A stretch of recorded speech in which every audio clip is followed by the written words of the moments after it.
Assalamualaikum warahmatullahi wabarakatuh. Waalaikumsalam Waalaikumsalam. warahmatullahi wabarakatuh. Kedengaran nggak, Bapak? Dengar, dengar.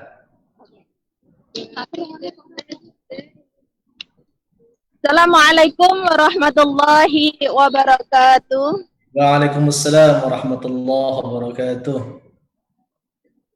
A'udzu billahi minasyaitonir rajim. Bismillahirrahmanirrahim. Alhamdulillahi rabbil alamin. Alhamdulillahilladzi hadana li hadza wa ma kunna linahtadiya laula an hadanallah. La haula wa la quwwata illa billahil aliyyil azim. Amma ba'd. Yang kami fadilatil mukarramin wal muhtaramin, alim ulama khususon wahbil khusus Bapak Imam Baihaqi selaku GM Dompet Duafa yang selalu kami nanti-nantikan bimbingan dan mau'izah hasanahnya yang kami muliakan dan yang insya Allah dimuliakan oleh Allah Subhanahu wa Ta'ala, yang kami muliakan Al-Ustadz Bapak Haji Fauzi Qasim selaku Sekretaris Dewan Syariah Dompet Duafa dan konsultan syariah dan dakwah Dompet Duafa yang selalu kami nanti-nantikan mau'izah hasanah dan bimbingannya, sekaligus Bapak dari Bustanul Ulum yang selalu kami rindukan bimbingannya. Pertama-tama marilah kita sama-sama mengucapkan tasyakur kita kehadirat Allah Khaliqul Alam yang telah melimpahkan rahmat, taufik, hidayah serta inayahnya kepada kita semua. Tengah dari kenikmatan itu kita bisa menjalin ukhuwah silaturahmi sekalipun hanya lewat via online. Semoga tali silaturahmi ini akan membawa barokah khususnya bagi jamaah Bustanul Ulum dan bagi kita semua. Amin. Kedua kalinya salawat beserta salam semoga Allah limpahkan kepada junjungan kita Nabi Allah Muhammad Rasulullah Sallallahu Alaihi Wasallam, satu-satunya Nabi, satu-satunya Rasul yang mampu memberikan syafaat kepada umatnya besok yaumil qiyamah. Amin Allahumma. Saya di sini sebagai muqaddimatul auqat, tidak usah memperpanjang lebar kata karena mengingat waktu sudah cukup sore. Langsung saja kita mulai. Namun sebelumnya saya perkenalkan diri dulu. Saya Kifayati Saidina, perwakilan dari Bustanul Ulum. Takutnya nanti teman-teman pada nanya, ini MC benar-benar ada di dunia maya atau temennya Upin Ipin gitu ya. Jadi kita semoga untuk teman-teman yang berdomisili di area Dunmun, monggo silahkan bergabung dengan kami di Majelis Bustanul Ulum. Langsung saja kita mulai dengan acara yang pertama, yaitu pembukaan bil barakah suratul Fatihah.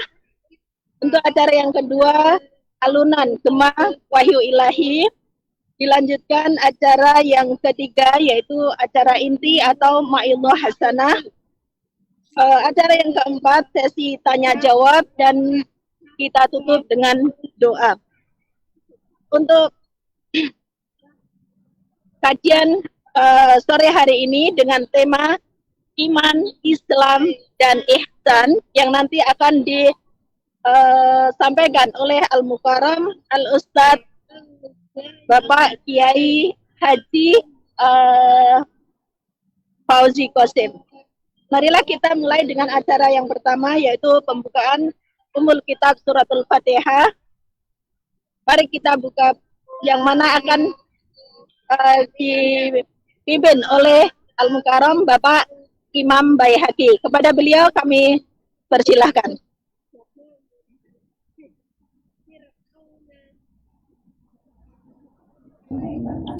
Baik, terima kasih Ibu MC.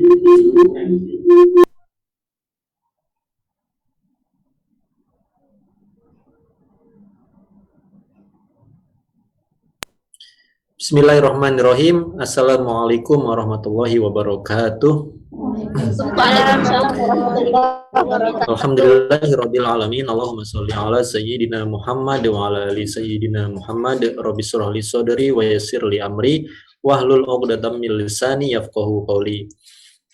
Yang saya hormati dan saya muliakan Ustadz Ahmad Fauzi Qasim selaku konsultan kita, pengayom kita, dan juga pembimbing kita dalam hal program dakwah di DD Hongkong.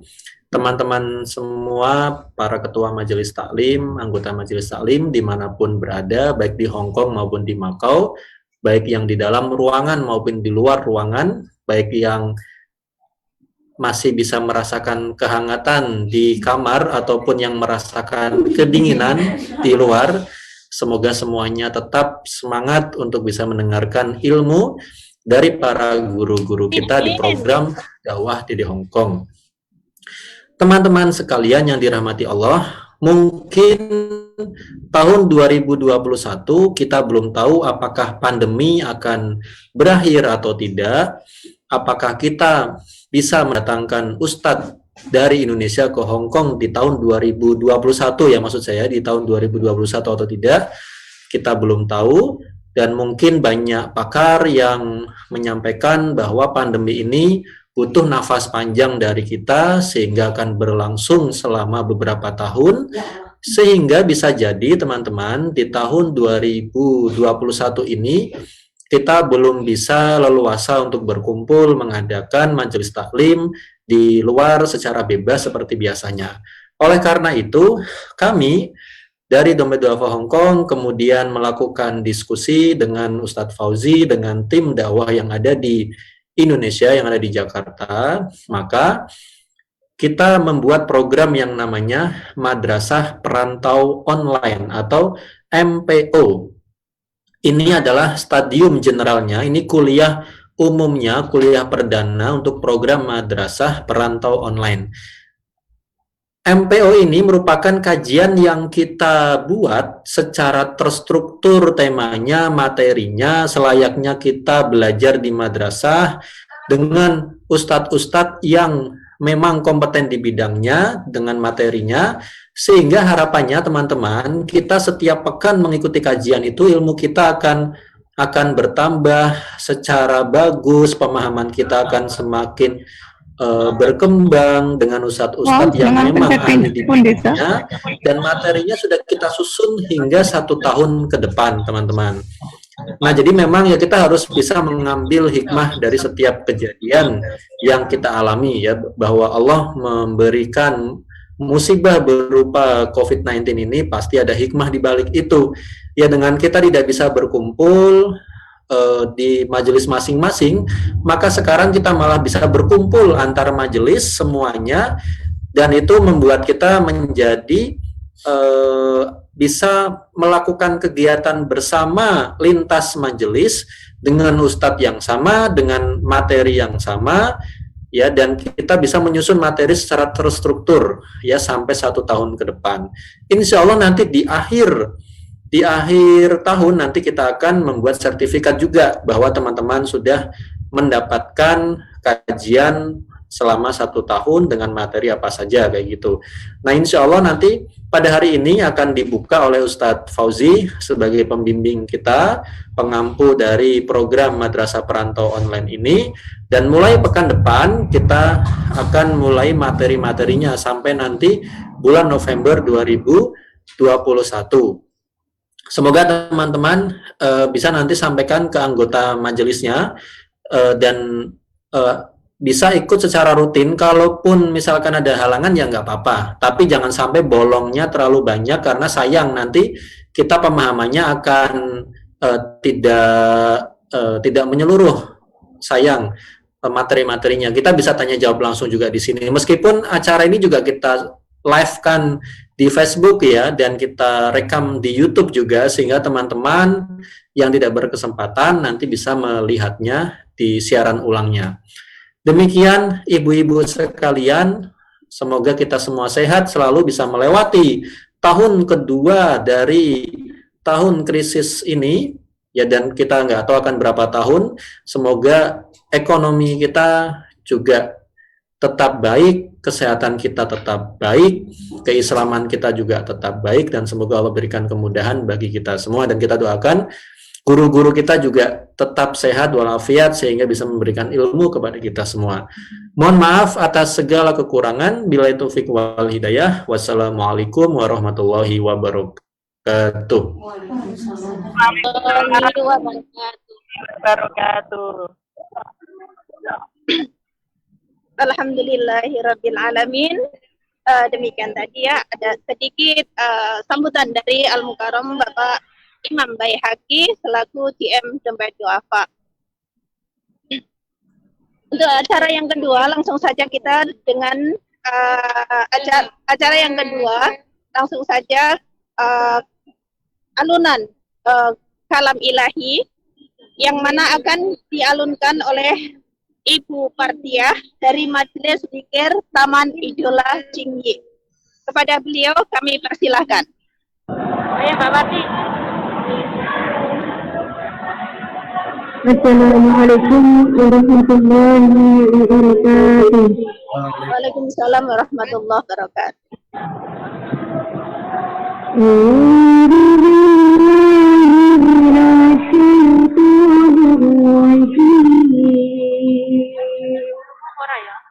Allah.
Assalamualaikum warahmatullahi wabarakatuh. Waalaikumsalam warahmatullahi wabarakatuh. Sadaqallahul azim, sadaqallahul azim, sadaqallahul azim. Demikian tadi alunan Gema Wahyu Ilahi yang Masya Allah, Tabarakallah, begitu merdu ya, yang dialunkan oleh Ukhti Patriah ya, dari Majelis Taklim zikir Taman Idola Tinggi. Masya Allah, tabarakallah, mudah-mudahan dengan alunan wahyu ilahi tadi menambah iman serta Islam khususnya bagi sang pembaca dan pada umumnya untuk kita semua.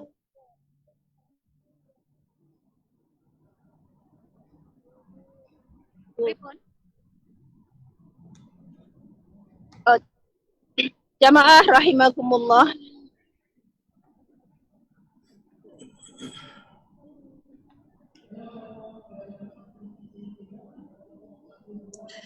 Nggak apa-apa, lanjut Bu. Ini Ustadz Fauzi. Jamaah rahimakumullah. Sebelum kita ke acara selanjutnya yaitu acara inti, mohon ya semua yang ada di dalam room kita mute ya agar tidak berisik di dalamnya dan kita bisa benar-benar jelas mendengarkan apa yang akan beliau sampaikan kepada kita semua.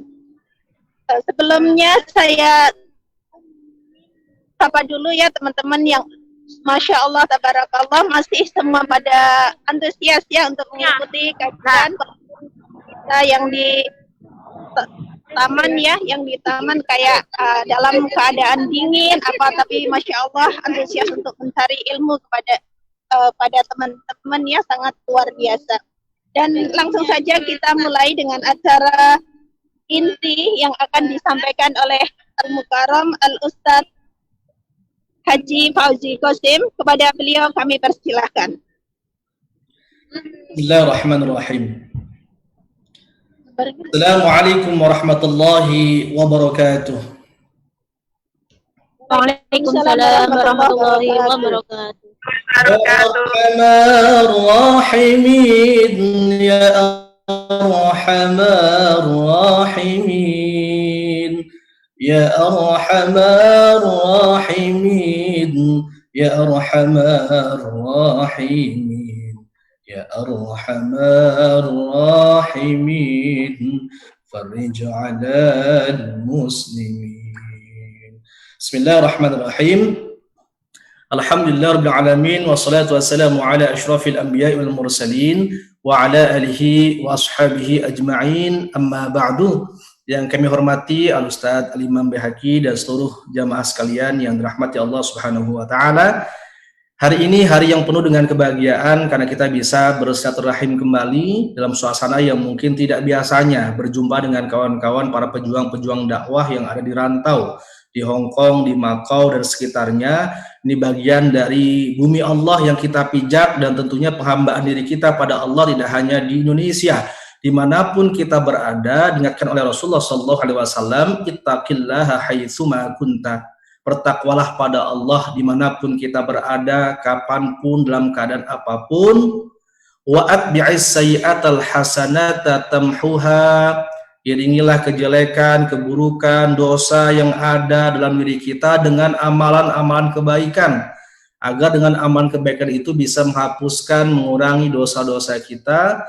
Wa khaliqin nas bi khuluqin hasanin, dan bermuamalah, bermuasyarah, berhubungan baik dengan sesama kita, sahabat kita, orang tua kita, dimanapun kita berada. Maka hari ini bersyukur ya, di mana kita masih diuji oleh Allah Subhanahu wa taala, dan bagi orang mukmin ujian yang Allah berikan kepada kita pasti ada hikmahnya, ada kebaikan di balik itu. Hari ini Stadium General Madrasah Perantau Online di Hong Kong di tahun 2021 kita ikhtiarkan agar diri kita ini yang sejatinya menjadi seseorang yang jadi pembelajar, terus tafaqquh fiddin, mendalami ilmu-ilmu agama, mendalami ad-din, dinul Islam. Karena terkadang ada di antara kita yang mengkaji kajian ya secara lompat ya, tapi kita ingin berharap kajian yang akan kita lakukan selama 2021 itu secara komprehensif. Makanya kajian-kajian kita memang kalau dilihat dari temanya, tema-tema yang sering kita dengar, tapi dalamnya saya yakin mungkin termasuk saya pribadi ingin lebih mendalami lagi. Karena ini bagian dari arkanuddin, rukun agama yang sejatinya harus difahami secara fardu ain, dipelajari secara fardu ain oleh seluruh insan-insan dimanapun berada. Kalau kita bicara yang namanya Islam, maka Islam bisa disampaikan oleh para pakar, oleh para ulama, para asatid, para kiai sebagai agama, religion, ad-din, dan kepercayaan. Maka bicara Islam, bicaranya adalah sebagai ad-din yang komprehensif, yang sumul, yang kafah. Kalau kita ingat dalam surah Al-Maidah ayat 3, Allah Subhanahu wa taala bersabda, Allah Subhanahu wa taala berfirman, A'udzubillahi minasyaitonir rajim, al-yauma akmaltu lakum dinakum wa atmamtu 'alaikum ni'mati wa raditu lakumul Islam madina. Ya. Oleh karenanya berharap teman-teman semuanya, ini di Hong Kong, di Macau, bajunya lagi tebal-tebal semua ya, berarti dalam keadaan dingin ya, Masya Allah. Dengan keadaan yang sangat sederhana, yang tidak biasanya kita berkumpul bersama secara tatap muka, maka mudah-mudahan kita ambil hikmahnya, kita ambil strategi, dalam keadaan apapun, kajian-kajian harus terus kita pelajari, baik offline maupun online. Dan kesempatan kita di hari ini seterusnya mungkin dalam keadaan yang tidak menentu, kita akan proyeksikan agar kajian ini secara online sehingga menembus batas ya, dari Indonesia, dari Hong Kong, dari Macau, bahkan dari manapun bisa terlibat dalam kajian ini. Hari ini kita akan mengawali satu kajian yang sangat besar. Kalau kita lihat di beberapa kitab-kitab hadis, itu bagian dari induknya hadis ya, induknya pesan dalam agama, kaitan dengan hadis Jibril. Kita bisa buka dalam kitab Al-Arba'in An-Nawawiyah misalnya. Hadis tentang tamu misterius. Saya sampaikan, ini hadis yang sangat pokok, yang sangat besar, walaupun di antara kita sudah mengenal kandungannya. Haddatsani Abi Umar Ibnul Khattab qala, ayahku, berarti yang cerita adalah anaknya Umar. Siapa dia? Abdullah bin Umar. Jadi di dalam meriwayatkan hadis, hadis itu ucapan, aktivitas apapun yang dilakukan oleh Rasulullah SAW, termasuk kesepakatan persetujuan Nabi, itulah yang disebut dengan al-hadis. Yang ini menjadi induk sumber hukum yang kedua. Lalu kemudian sahabat Nabi yang mendengarkan langsung, melihat langsung, menyampaikan, itulah yang disebut dengan periwayatan. Kalau kita lihat dalam beberapa literatur kaitannya dengan periwayat hadis, maka ada 5 sahabat Nabi yang terbanyak meriwayatkan hadis. Yang pertama Abu Hurairah. Abu Hurairah sahabat Nabi yang dikenal karena cintanya pada kucing yang kecil. Hirun itu kecil, Hurairah itu kucing yang kecil. Hirun itu kucing, Hurairah itu kucing yang kecil. Maka Abu Hurairah, seorang sahabat Nabi yang tinggal di Masjid Madinah atau Masjid Nabawi, sering mendengarkan kajian-kajian Rasulullah SAW. Maka dari kajian yang disampaikan oleh Nabi, pesan-pesan yang disampaikan oleh Nabi, lalu beliau ceritakan kembali kepada sahabat yang lain. Maka Abu Hurairah dikenal dengan sahabat Nabi yang terkenal meriwayatkan hadis Nabi kurang lebih 5.374 hadis. Yang kedua, Abdullah bin Umar. Kita tahu Rasulullah SAW punya istri-istri. Ada yang namanya Hafsah. Hafsah itu putri dari Umar bin Khattab, sahabat Nabi. Ini yang menarik. Rasulullah ketika berdakwah, ya, lalu kemudian beliau mengajak 4 sahabatnya yang kita kenal dengan Al-Khulafa Ar-Rasyidin, itu diikat tidak hanya persahabatan, tapi juga kekeluargaan. Sahabat Nabi yang pertama namanya Abu Bakar As-Siddiq, yang menggantikan posisi Nabi ketika Rasulullah wafat, lalu beliau kemudian menjadi khalifah. Abu Bakar As-Siddiq punya anak yang namanya Aisyah, salah satunya. Maka dinikahi oleh Rasulullah SAW. Maka Abu Bakar As-Siddiq selain sahabat Nabi, dia juga mertuanya Nabi SAW. Yang kedua, Umar bin Khattab, sahabat Nabi yang terkenal ketegasannya. Maka dia dijuluki Al-Faruq, orang yang sering memetakan mana yang hak dan mana yang batil, yang membedakan mana yang betul, yang benar, mana yang buruk dan yang jahat. Dia punya anak namanya Hafsah. Maka Rasulullah SAW menikahi Hafsah, dan Umar bin Khattab tidak hanya sebagai sahabat Nabi, tapi juga sebagai mertua Rasulullah SAW. Sahabat yang ketiga adalah Utsman bin Affan, yang terkenal dengan kedermawanannya. Sampai-sampai kalau kita lihat dalam literatur dimanapun berada, orang yang berwakaf dan punya rekening yang tertua di dunia adalah Utsman bin Affan. Karena apa? Dia pernah mewakafkan hartanya untuk membeli sebuah sumur dari seorang Yahudi namanya Rauma al-Ghifari. Utsman bin Affan tidak hanya sahabat Nabi, namun dia menikahi 2 putri Nabi. Maka dijuluki Dzun Nurain. Dzu itu memiliki, Nurain itu 2 cahaya. Menikahi putri Nabi 2 tidak sekaligus tapi bergantian. Yang satu wafat lalu berganti kepada adiknya. Maka Utsman bin Affan selain sahabat Nabi, dia juga menantu Rasulullah SAW. Yang keempat adalah sahabat Ali bin Abi Thalib. Ini lebih lengkap lagi. Karena selain sahabat Nabi, secara nasab beliau adalah sepupunya Rasulullah SAW, yang juga menantu Nabi SAW karena menikahi Fatimah Zahra. Nah, kembali kepada Umar bin Khattab, selain Hafsah, Umar punya adik namanya Abdullah. Ya, karena orang-orang Arab, bahkan sampai saat ini nama itu sangat singkat, ya, satu kata Abdullah, gitu ya, atau Ahmad atau Muhammad dan sebagainya.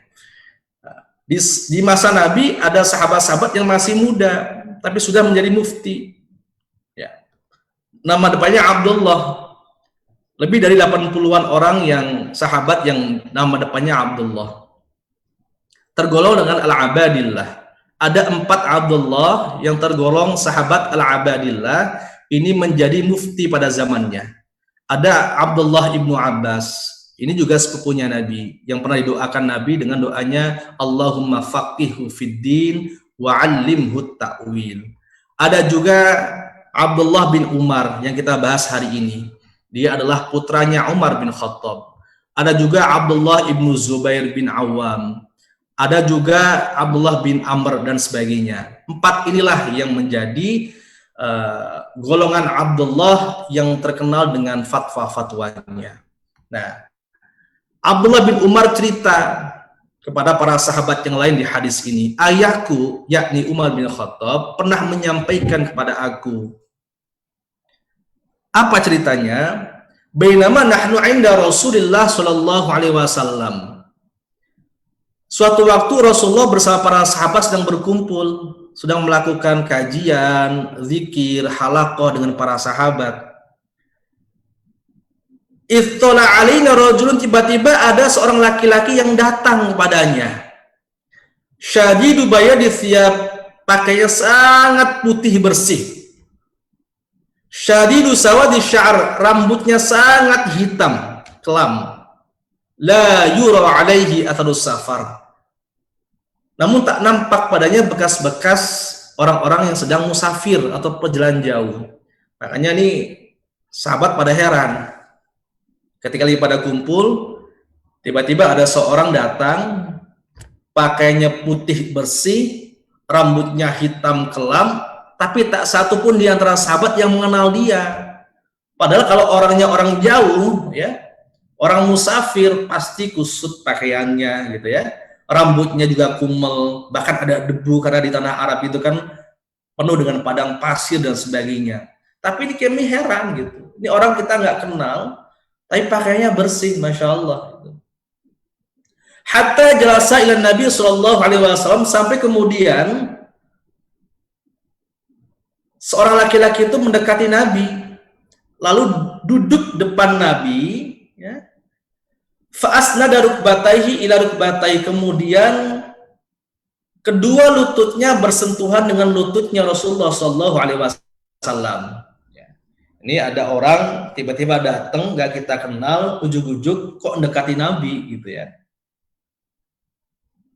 Lututnya ditempelkan ke lutut Nabi. Wa wada'a kaffayhi ala fakhidaihi, lalu meletakkan kedua telapak tangannya kepada pahanya Nabi Shallallahu Alaihi Wasallam, seolah-olah menandakan nih orang dekat dengan Nabi gitu ya. Lalu kemudian si laki itu bertanya, ya Muhammad, akhbirni anil Islam, wahai Muhammad, jelaskan padaku apa sih al-Islam itu.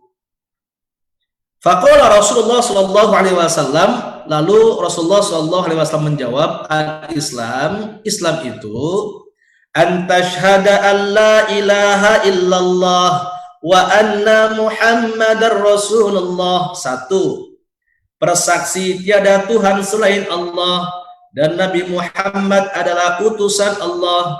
Yang kedua, wa tuqimas shalah, mendirikan salat. Yang ketiga, wa tu'tiyaz zakah, menunaikan zakat. Yang keempat, wa tasum Ramadan, puasa Ramadan. Yang kelima, wa tahujjal baita in istata'ta ilaihi sabila, dan haji jika mampu. Lalu orang yang nanya tadi menimbali ya, menjawab, sodakta, betul apa yang kau sampaikan ya Muhammad. Fa'ajibna lahu yas'aluhu yusaddiquh, dan kita heran gitu ya. Orang ada datang nanya kepada Nabi, Nabi jawab, kok kemudian dia menimpali betul, seolah-olah dia ngetes gitu. Lalu kemudian seorang laki-laki itu bertanya yang kedua, fa'akhbirni ya Muhammad, lalu jelaskan padaku ya Muhammad, anil al-iman, apa itu al-iman itu? Lalu kemudian Rasulullah SAW menjawab, al-iman an tu'mina billah, beriman kepada Allah. Iman itu secara bahasa berkeyakinan atau percaya ya. Wa malaikatih, malaikatnya Allah, wa kutubihi, kitab-kitabnya Allah, wa rusulihi, dan utusannya Allah, wal yaumil akhir, dan hari akhir, hari kiamat, wa tu'mina bil qadari khairihi wa syarrih, dan mengimani takdir baik dan buruk. Apa yang disampaikan oleh Rasulullah SAW kemudian dijawab lagi oleh orang yang bertanya, sodakta, betul apa yang kau sampaikan ya Muhammad. Ya.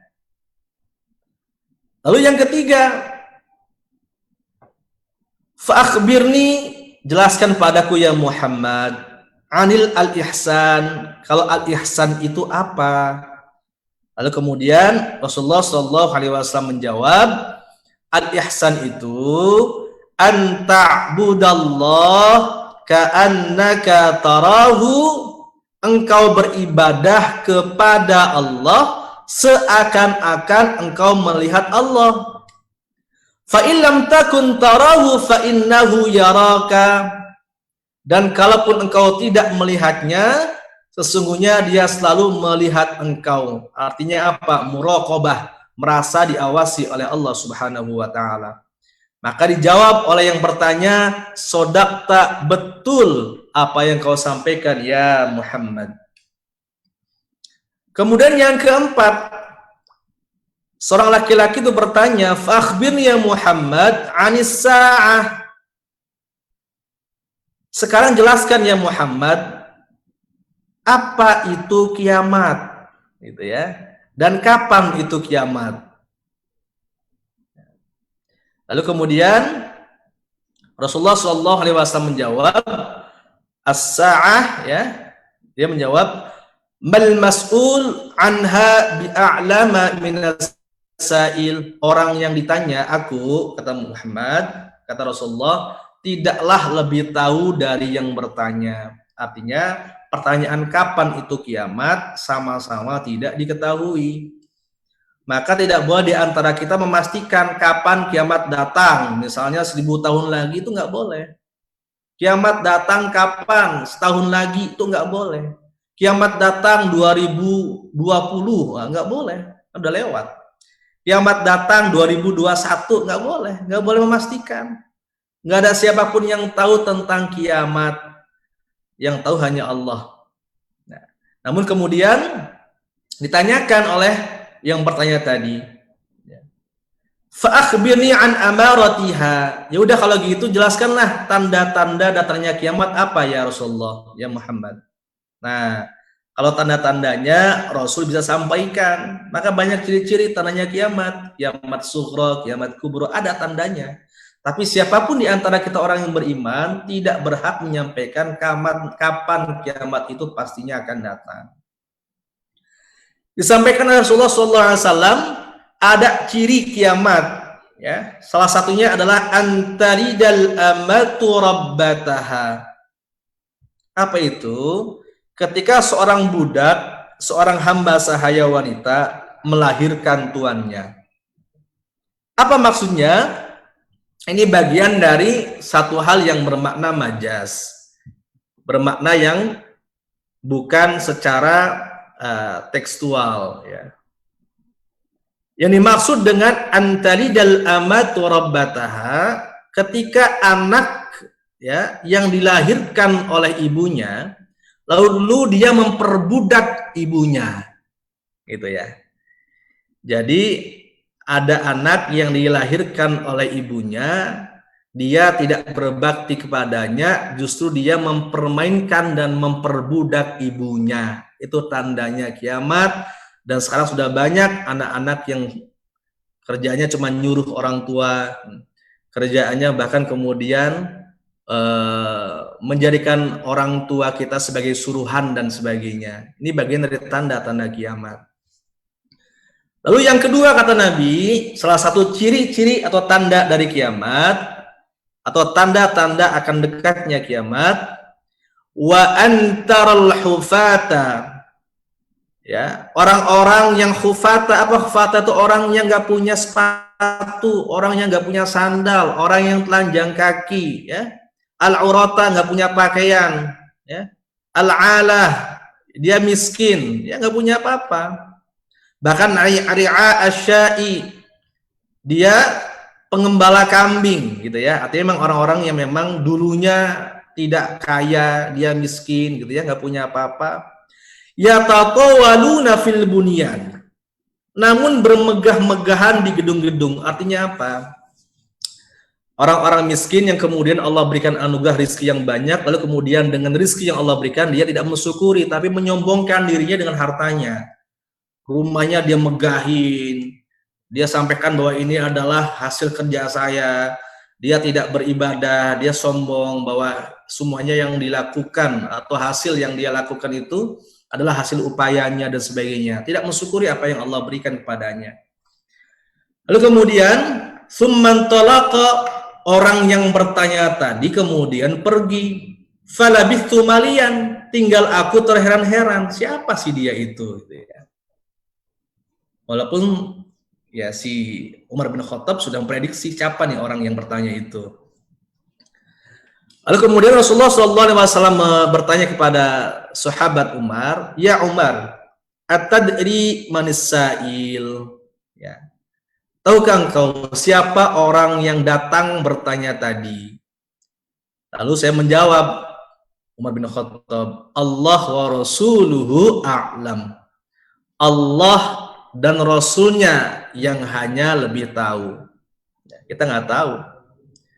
Qala, kemudian Rasulullah SAW menyampaikan, menambahkan, fa innahu Jibril atakum yu'allimukum dinakum. Tadi itu malaikat Jibril. Oh pantes, malaikat Jibril kan Masya Allah, ya,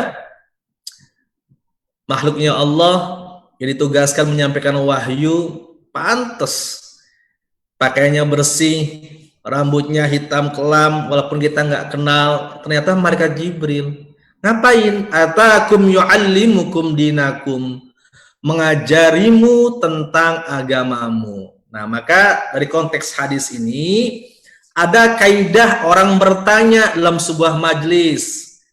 Yang dua dibolehkan, yang ketiga itu su'ul adab, ya. Pertama, orang yang bertanya karena memang ingin tahu, maka dibolehkan, ya, dengan cara yang baik kepada gurunya, kepada kiainya, kepada ustadznya, gitu ya. Yang kedua, dia tahu apa yang dia tanyakan, tapi dengan maksud agar ya menjadi pembelajaran buat orang lain, sama halnya seperti yang disampaikan oleh malaikat Jibril. Ya. Malaikat Jibril tahu apa yang akan disampaikan oleh Rasulullah, tapi beliau bertanya kepada Nabi Muhammad agar sahabat yang lain tahu apa itu al-Islam, apa itu al-iman, apa itu al-ihsan, dan apa ciri-ciri kiamat. Yang nggak boleh apa? Orang bertanya ngetes. Nah ini nggak boleh nih. Saya mau ngetes ustadznya nih gitu ya. Padahal dia tahu, nggak boleh. Ini su'ul adab, nggak sopan, gitu ya. Nah ini kaitan dengan hadis yang disebut dengan hadis Jibril, hadis yang sangat dalam maknanya, dan ini bisa kita simpulkan menjadi rukun daripada agama. Maka dimanapun kita beragama, dimanapun kita berada, kita tetap beragama dengan konteks 3 hal ini nggak bisa dipisahkan satu sama lain. Nah, agama ad-din, ya kalau kita bayangkan ad-din itu sebagai 3 fondasi atau tripod, maka ada satu yang disebut dengan al-Islam, yang kedua al-iman, yang ketiga adalah al-ihsan.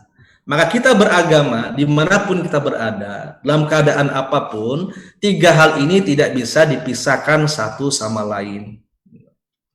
Ustaz, ini kalau al-Islam kan jelas tuh rukunnya, ada syahadat, ya, ada sholat gitu, ada zakat, ada puasa, ada haji. Al-iman juga kita udah tahu waktu kecil, ada Allah, ada malaikat, mengimani kitab, mengimani rasul, mengimani hari kiamat, takdir. Lah kalau al-ihsan itu gimana caranya gitu? Ini karena terkadang kita tidak mempelajari lebih dalam apa itu al-ihsan. Maka seyogianya nanti pembelajaran kita di madrasah perantau online ini, kita berharap 3-3-nya tema besar ini menjadi kajian yang komprehensif yang akan diberikan ke teman-teman ya, dengan turunannya. Contoh misalnya, saya mau nanya nih teman-teman yang di Hong Kong, yang di Macau ya. Ini kalau sholat pada khusyuk nggak kalau sholat? Contoh misalnya, kita pas mau sholat nih, kita pas mau sholat, kita pas mau sholat, tiba-tiba ada noda misalnya, ada noda di jilbab gitu ya. Kira-kira sholatnya khusyuk nggak? Allahu Akbar, aduh, ini noda apa ya? Ini bekas apa ya? Akhirnya apa? Sholatnya kemana-mana, mikir terus, gitu ya. Nah, ini kaitan dengan masalah ihsan. Urusan dunia kita bawa ke sholat, Allahu Akbar gitu ya. Yang harapannya kita ingat Allah, yang harapannya kita berkomunikasi dengan Allah, betul-betul memahami apa yang kita sampaikan, semua utang itu ingat pas waktu sholat. Nah ini karena apa? Kita tidak memahami yang namanya ihsan. Maka ihsan pun bisa dipadukan dengan ketika kita wudhu misalnya, bab thaharah.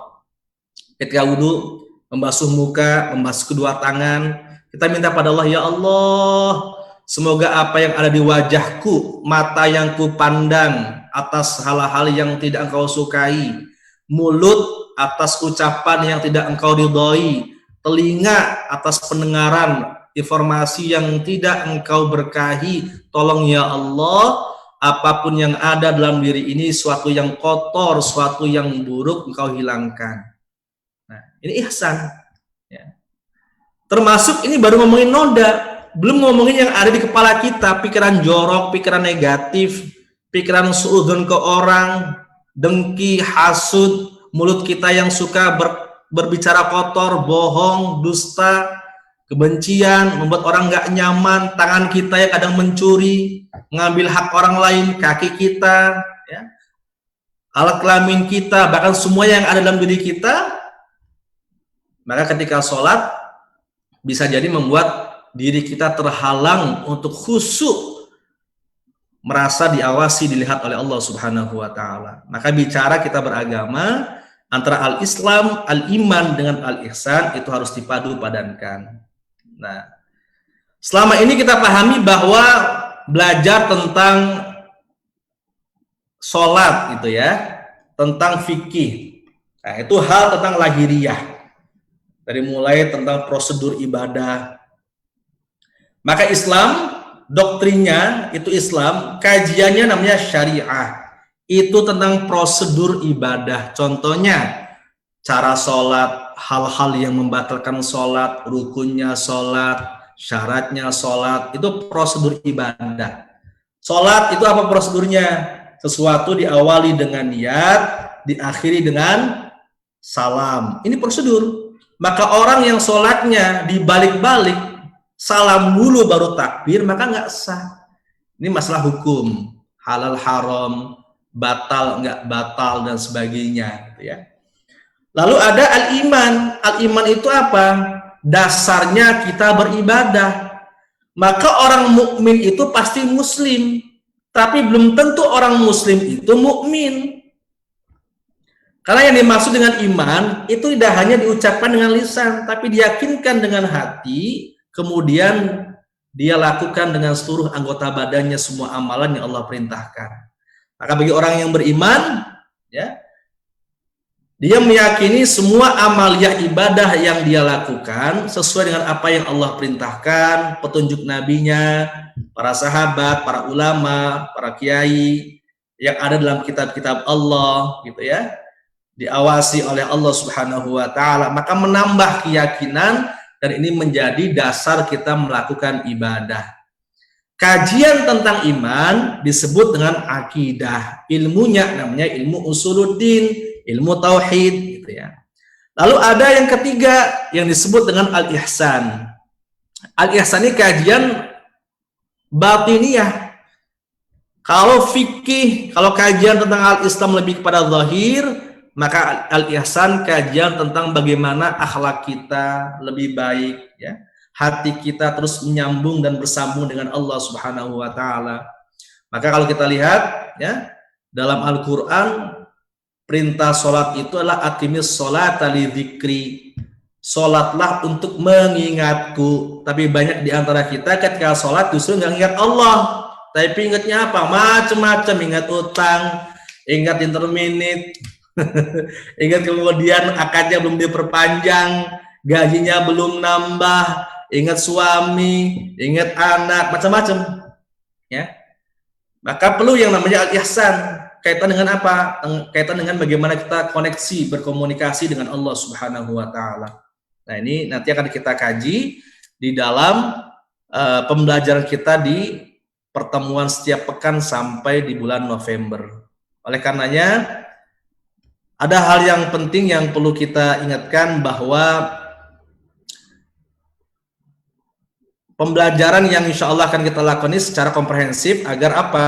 Agar materi-materi yang kita dapatkan, ada materi yang sifatnya tematik, contoh misalnya fikih waris, tentang daurah janais, tentang parenting, keluarga, hak kewajiban suami istri dan sebagainya.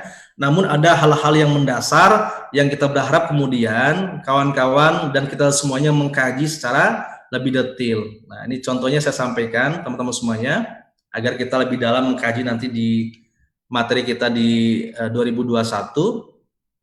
Program kita namanya Madrasah Perantau Online 2021 Dompet Duafa Hongkong, ya. Durasi programnya Januari sampai November 2021, setiap pekan hari Ahad pukul kurang lebih jam 2 sampai jam 4 sore, ya. Pengampunya para dai, lulusan Timur Tengah, pesantren dan sebagainya. Peserta siapa? Seluruh kita semuanya yang ada di Hongkong, di Macau, WNI, perwakilan organisasi, gitu ya. Nah, lalu media pembelajarannya apa? Zoom, ya, dan live via Facebook. Agar apa? Agar kita lebih mudah kemudian mendapatkan akses informasi. Karena insya Allah di Hongkong tidak susah mendapatkan media-media seperti ini. Lalu setiap pertemuan ada aturan mainnya. 10 menit kurang lebih kita ada pembukaan, tilawah, sholawat. Lalu 90 menit kurang lebih ada paparan materi. Lalu 20 menitnya ada tanya jawab. Nah, saya perlu sampaikan teman-teman, dari pengkajian kita hari ini terkait dengan hadis yang dikenal dengan hadis Jibril, ya, pokoknya hadis di berbagai hadis-hadis yang ada, termasuk Sahih Muslim, maka kita turunkan kepada pembelajaran dengan 4 tema besar. Yang pertama, warisan kenabian. Yang kedua, manual muslim, yang ketiga cahaya keimanan, yang keempat insan pilihan.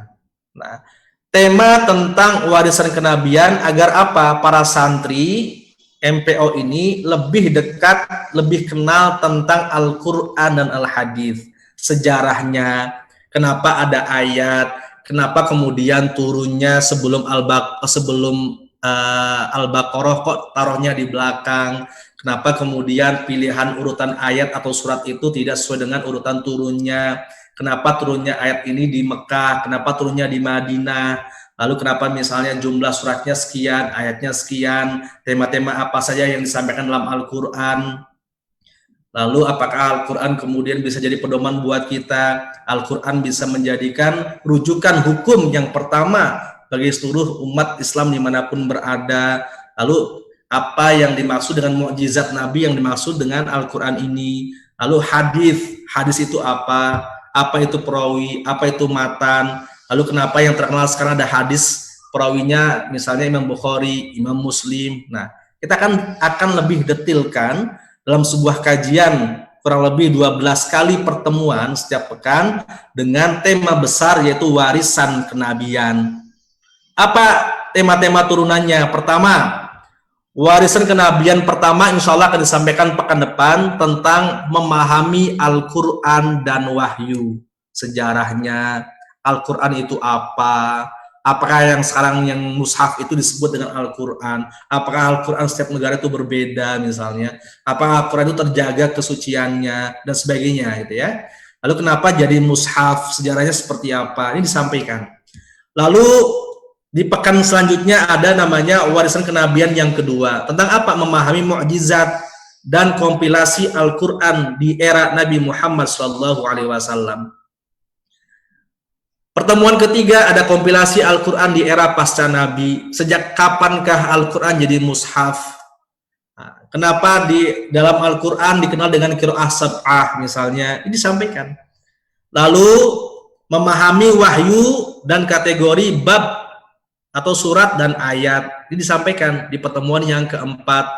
Ada lagi tentang ayat makiyah, madaniyah. Ada asbabun nuzul. Dikaji di tema yang kelima.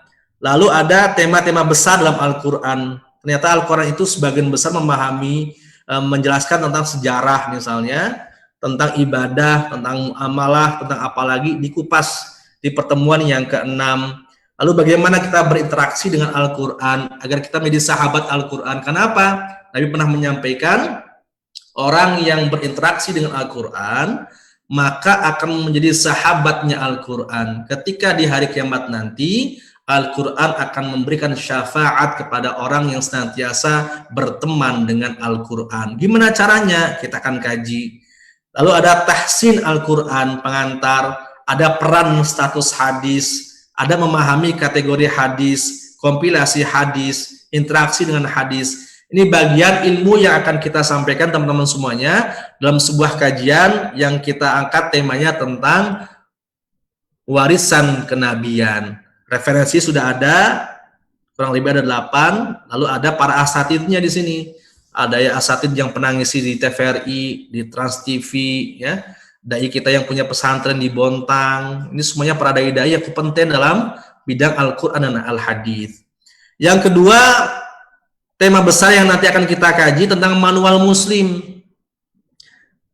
Terkait dengan fikih, dimulai dari syahadat, sholat, bagaimana esensinya sih, apa manfaatnya, apa pentingnya, sampai fikihnya, sampai urusan haji. Ini di 10 pertemuan. Ya, kitabnya ada kitab Safinatul Najah, Sulamun Najah, Sulamut Taufik, Fathul Qarib. Ini kitab-kitab yang akan kita ambil untuk mengkaji kajian kita di setiap pekannya.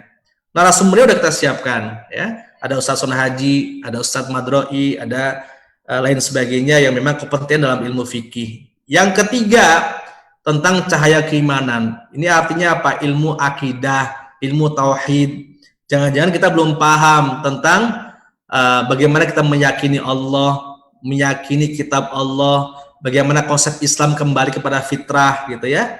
Bagaimana kita kemudian memahami pengimanan kita pada malaikat, pada nabi, rasul, sampai kepada qada, qadar itu seperti apa gitu ya. Jadi kita kaji kurang lebih 10 kali pertemuan dengan referensi yang kita sampaikan seperti di pondok-pondok ya. Lalu yang terakhir kaitan dengan insan pilihan. Apa insan pilihan itu? Satu kajian yang komprehensif kaitan dengan sejarah Nabi, silsilahnya Rasulullah, kehidupan Nabi dari lahir sampai menjadi Rasul. Lalu kalau kita kaji berapa sih istrinya Nabi, berapa sih anaknya Nabi? Jangan-jangan pada nggak tahu nih berapa putrinya Nabi.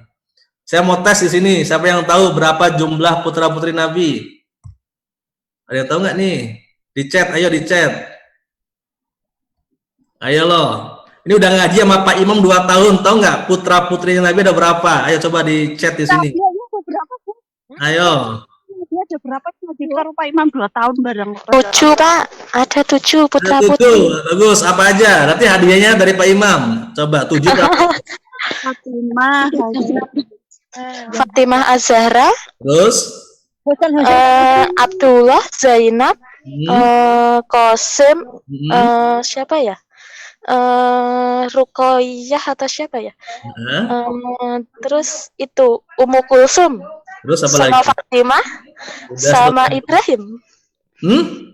Ibrahim bukan Pak? Bagus ya. Yang lainnya pada tahu nggak nih? Fatimah, Zainab, Ummi Kulsum, Ruqayyah, Qasim, Abdullah, Ibrahim bin Nggak lengkap Maria. tapi. Jadi nanti kita akan kaji tuh. Ternyata Rasulullah punya istri, ada yang mengatakan 9, ada yang mengatakan 11, ada yang mengatakan 12. Dari sekian istri itu Rasul hanya punya generasi atau punya anak dari 2 istri. Ya, pertama Khadijah dengan 6 anaknya, lalu Maria Al-Qibtiyah dengan 1 anaknya. Nah, dari sekian anaknya itu kemudian siapa yang punya anaknya lagi alias cucu, itu disampaikan nanti. Nah, jangan-jangan di antara kita nggak paham. Lalu terkait dengan syama'il, apa syama'il? Fisiknya Nabi, rambutnya Nabi itu lurus apa keriting? Coba, tahu nggak? Dagunya Nabi itu lonjong apa bulat? Itu ada Orang lonjong. betul, sampai Rasulullah itu janggutnya seberapa gitu ya, dagunya kayak apa, rambutnya seberapa panjang gitu disampaikan ada dalam kitab Syama'il Muhammadiyah. Nah, jangan-jangan kita nggak pernah mengkaji ini gitu. Lalu akhlaknya Nabi, ya, kepribadian Nabi seperti apa, kita akan kupas di ini. Lalu ada kajian tentang kemukjizatan Nabi, kerasulan Nabi, dan keistimewaan Nabi. Termasuk madahi, apa tuh? Pujian-pujian. Makanya kenapa ada namanya Buddha. Kuriji ranim bidani mazal mimmu latim bidami. Nah, itu pujian yang dikarang oleh Al-Busairi. Lalu ada lagi misalnya kitab Barzanji tentang cerita Nabi. Walamma tamma min hamli shahrani ala mashhuril aqwalil marwiyah tufiya bil madinatil munawwarati abuhu Abdullah وكان قد اجتاز بأخوانه بني عدي من الطائفة النجارية. Pujian, sholawatan, syair disampaikan, nanti akan dijelaskan.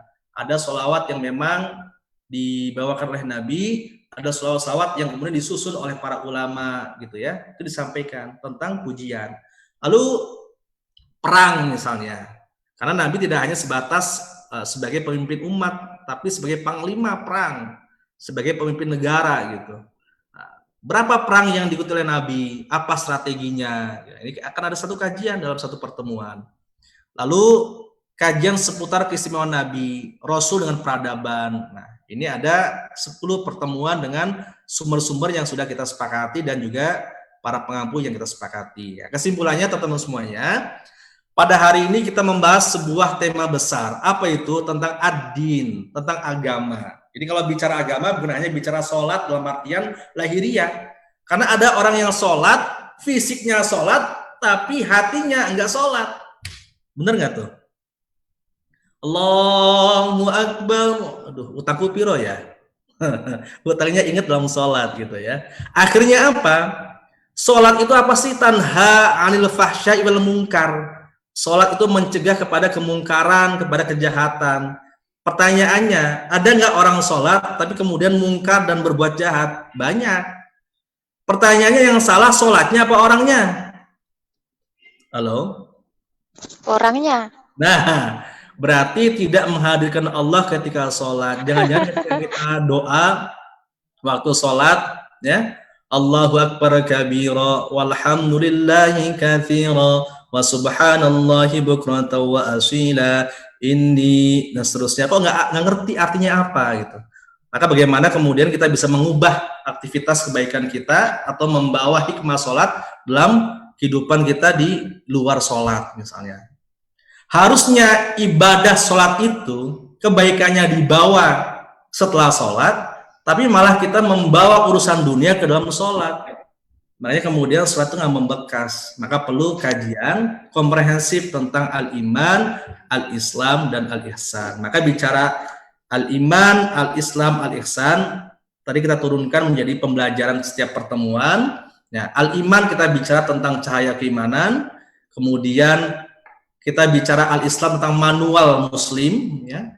Lalu bicara kaitan juga dengan al-ihsan, akhlak, sikap kita, perilaku, dan yang terakhir bagaimana Rasulullah menjadi teladan kita. Insya Allah ada kurang lebih sekitar 42 pertemuan, ya, tentang baseline modul yang akan kita sampaikan selama setahun.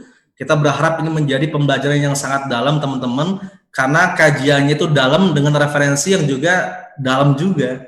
Ya, saya ngaji di pondok aja belum tentu semuanya dapat gitu ya.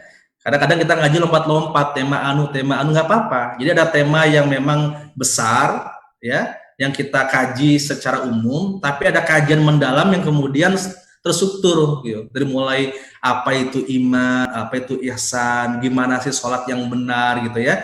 Lalu apa sih esensi sholat, gimana kalau orang nggak sholat, coba. Kita lihat aja misalnya, pendapat ulama. Ada ulama yang mengatakan, sholat itu, ini hadis Nabi ini ya, tapi tafsirannya berbeda. Bahwa pemisah antara Islam dengan orang yang kafir adalah sholatnya. Maka ada ulama yang mengatakan kalau ada orang muslim nggak sholat berarti dia kafir. Tapi ada ulama yang Syafi'i mengatakan dia belum tentu kafir, tapi dia berdosa kecuali kemudian dia melarang orang lain sholat misalnya. Nah, ini jarang kita kaji, ini contohnya.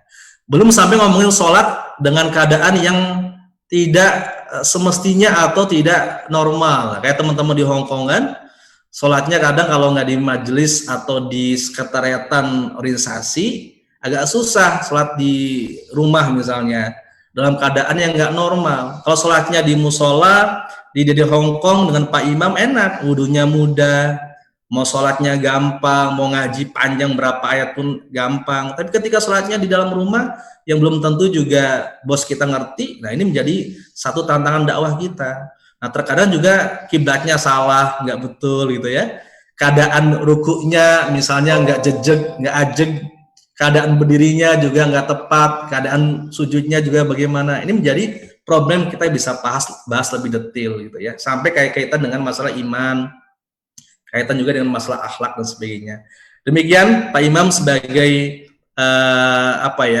bicara worldview tentang Islam secara komprehensif yang nanti kita akan kupas setiap pertemuannya dengan total jumlah 42 mata kuliah atau mata pembelajaran subtema dengan lebih dari 21 pengajar atau pengampu. Nah, ini berharap teman-teman serius nih pesertanya nih.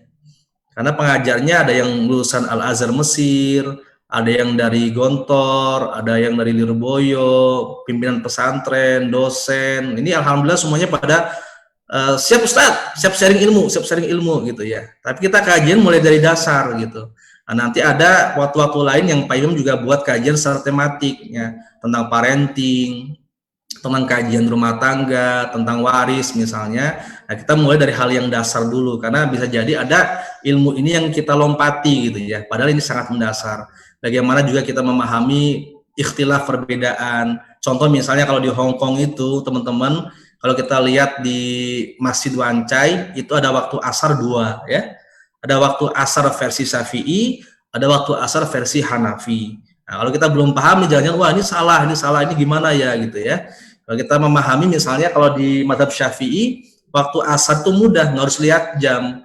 Kalau misalnya ada bayangan ya, itu ukurannya sama dengan benda tersebut, maka sudah waktu asar.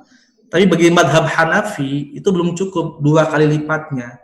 Maka di Masjid Wancai ada waktu asar tuh 2, waktu asar madhab Syafi'i lebih awal, lalu ada waktu asar madhab Hanafi lebih sorean gitu. Nah, ini harus dipahami juga buat teman-teman.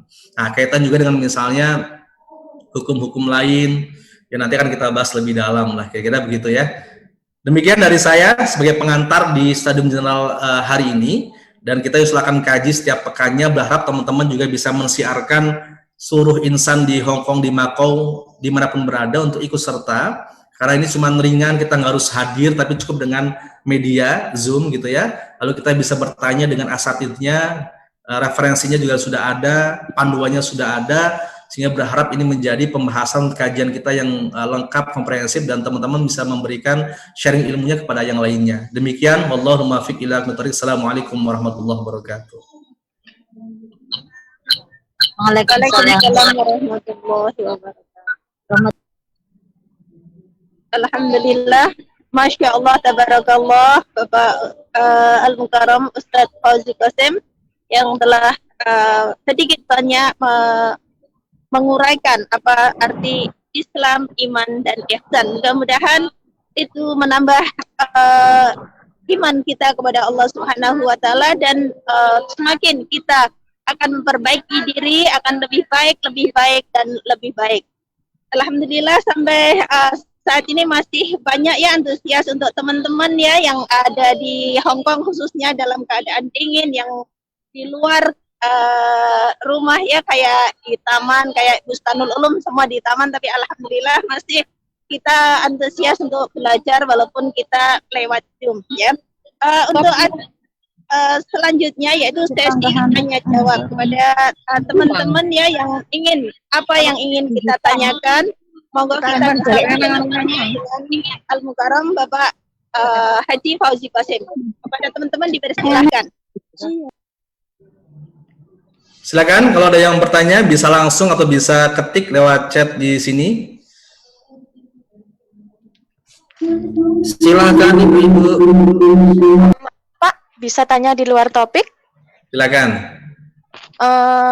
Aku dengar-dengar kan dari teman-teman yang itu ex Arab Saudi kan, makan tape itu nggak masih diragukan gitu ya Pak hukumnya atau gimana? Ya. Kalau makan tape masih diragukan, di pondok-pondok nggak ada tape. Aduh, nggak, temanku kan ada yang bilang apa katanya mengandung itu khamar apa? Ya, intinya khamar itu sesuatu yang memabukkan gitu ya, sesuatu yang memabukkan. Nah, jadi ketika itu dimakan, bahkan makanan yang tadinya halal, ketika itu bisa menjadi muntah, lalu bisa menjadi mabuk, itu juga haram, walaupun zatnya halal, gitu ya. Nah, termasuk misalnya kita makan tape, mungkin kalau kebanyakan bisa mabuk, itu jadi haram. Tapi kalau makannya terbatas, ya dengan kondisi yang normal nggak ada masalah. Nah, ada orang yang makan duren misalnya, kebanyakan bisa mabuk juga, bisa muntah, itu menjadi haram, ya. Karena apa? Karena ada suatu hal yang dia harus makan, dia melebihi kapasitas, sehingga kemudian zat itu mempengaruhi jiwanya, mempengaruhi badannya, yang jadi mabuk dan sebagainya. Tapi kalau otomatis misalnya itu ada suatu hal yang memabukkannya sedikit aja, walaupun dia merasa nggak mabuk, ya itu haram gitu ya. Contoh misalnya alkohol dan sebagainya. Nah, kaitan dengan tape memang sudah didiskusikan di kalangan pesantren, ya. Ya itu sah-sah saja, masih boleh dimanfaatkan, dimakan. Yang nggak boleh ketika misalnya sampai kemudian memabukkan dalam arti dengan jumlah yang cukup banyak, ini yang nggak boleh gitu ya. Itu Mbak kira-kira, wallahu a'lam bishawab. Oh, nggih Pak, makasih Pak. Assalamualaikum Bapak, saya ada sedikit ingin bertanya Bapak.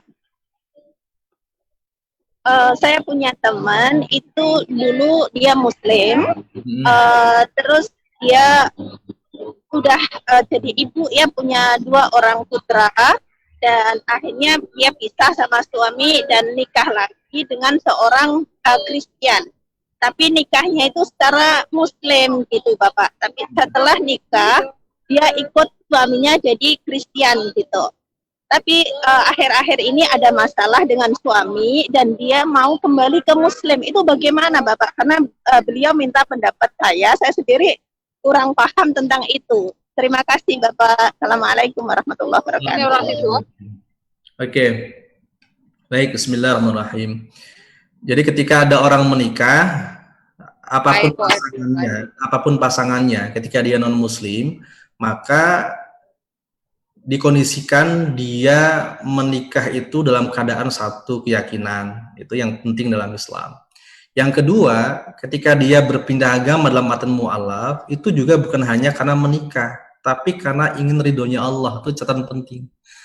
Karena terkadang ada di antara kita menikah itu hanya buat kamuflase, hanya untuk syarat administratif. Padahal dalam hatinya dia masih belum berpindah agama, masih dengan keyakinan yang lama, ya gitu ya. Oleh karenanya ketika ada satu kasus misalnya kita yang laki-laki yang muslim atau perempuan yang muslimah punya pasangan yang non muslim, lalu hanya sebagai syarat agar kemudian nikahnya sah di KUA lalu dia pindah agama, tapi keyakinannya tidak berubah dari keyakinan sebelumnya, bahkan dia tidak beriman, bahkan dia kembali kepada kekafirannya, maka bisa jadi itu kemudian jadi hal yang tidak dihalalkan karena sudah zina maksudnya. Maka ini penting untuk kemudian ketika ada orang yang mau menikah, clear dia itu berpindah agama itu bukan hanya menikah gitu, tapi karena Allah betul-betul meyakini diri dan tidak ada paksaan bahwa dia menjadi mu'alaf itu betul-betul karena kesadaran diri dia, bukan karena syarat itu yang terpenting. Yang kedua, ketika sudah jadi mu'alaf, maka dia usahakan menjadi mukallaf, orang yang dibebankan agama, maka sholatnya dia lakukan, ibadahnya dia lakukan, dan sebagainya.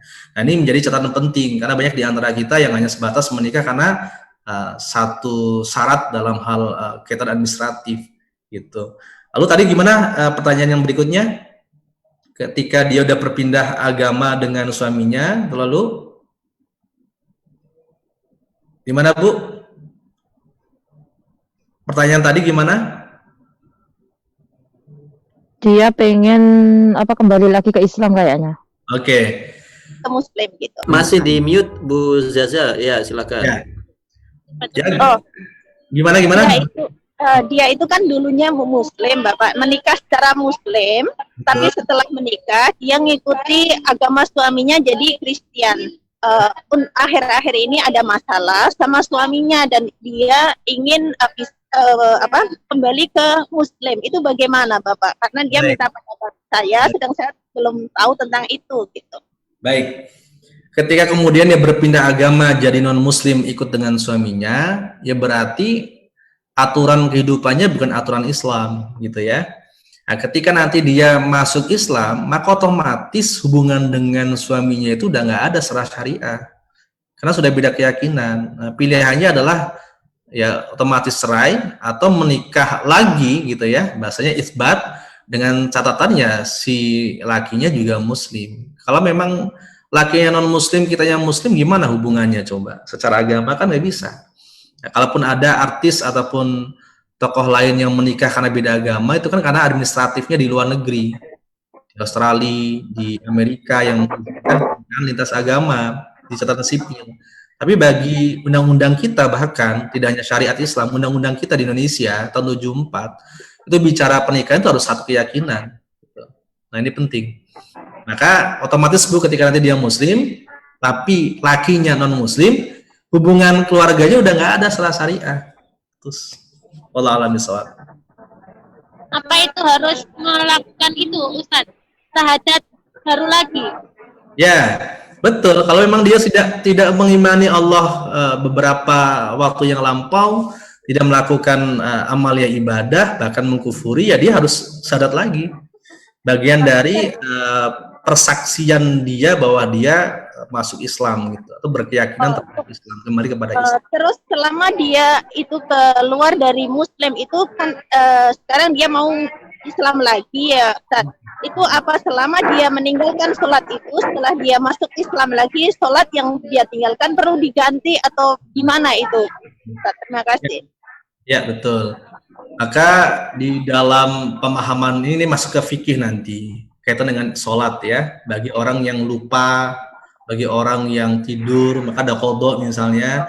Termasuk bagi orang yang memang lalai ya, maka sebagian ulama berpendapat kalau itu bisa dilakukan sekemampuan dia, ya dia lakukan dengan cara qadha. Artinya setiap sholat lalu dia utang sholatnya dia ikuti lagi, jadi dia hitung gitu ya. Tapi ada yang berpendapat ya karena itu jadi beban masa lalu dia sebelum dia beriman gitu ya, maka dia tidak perlu melakukan itu. Nah, kalau sesederhana saya, selama dia masih ingat dengan sholat berapa lama dia tinggalkan, zakat berapa rupiah, berapa beras dia tinggalkan, ya dia bisa catat tuh berapa yang dia tinggalkan, karena dia ada rentang waktu dia lupa ya, lupa tertutupi imannya gitu ya, sampai tidak melakukan aktivitas amaliyah kebaikan atas perintah Allah, maka di situ dia lakukan sekemampuan dia untuk dilakukan saat dia sudah menjadi muslim. Jadi misalnya sholat zuhur, habis zuhur kodok lagi zuhur gitu ya, seperti itu. Termasuk juga zakat yang memang belum ditunaikan ya, coba dia kalkulasikan.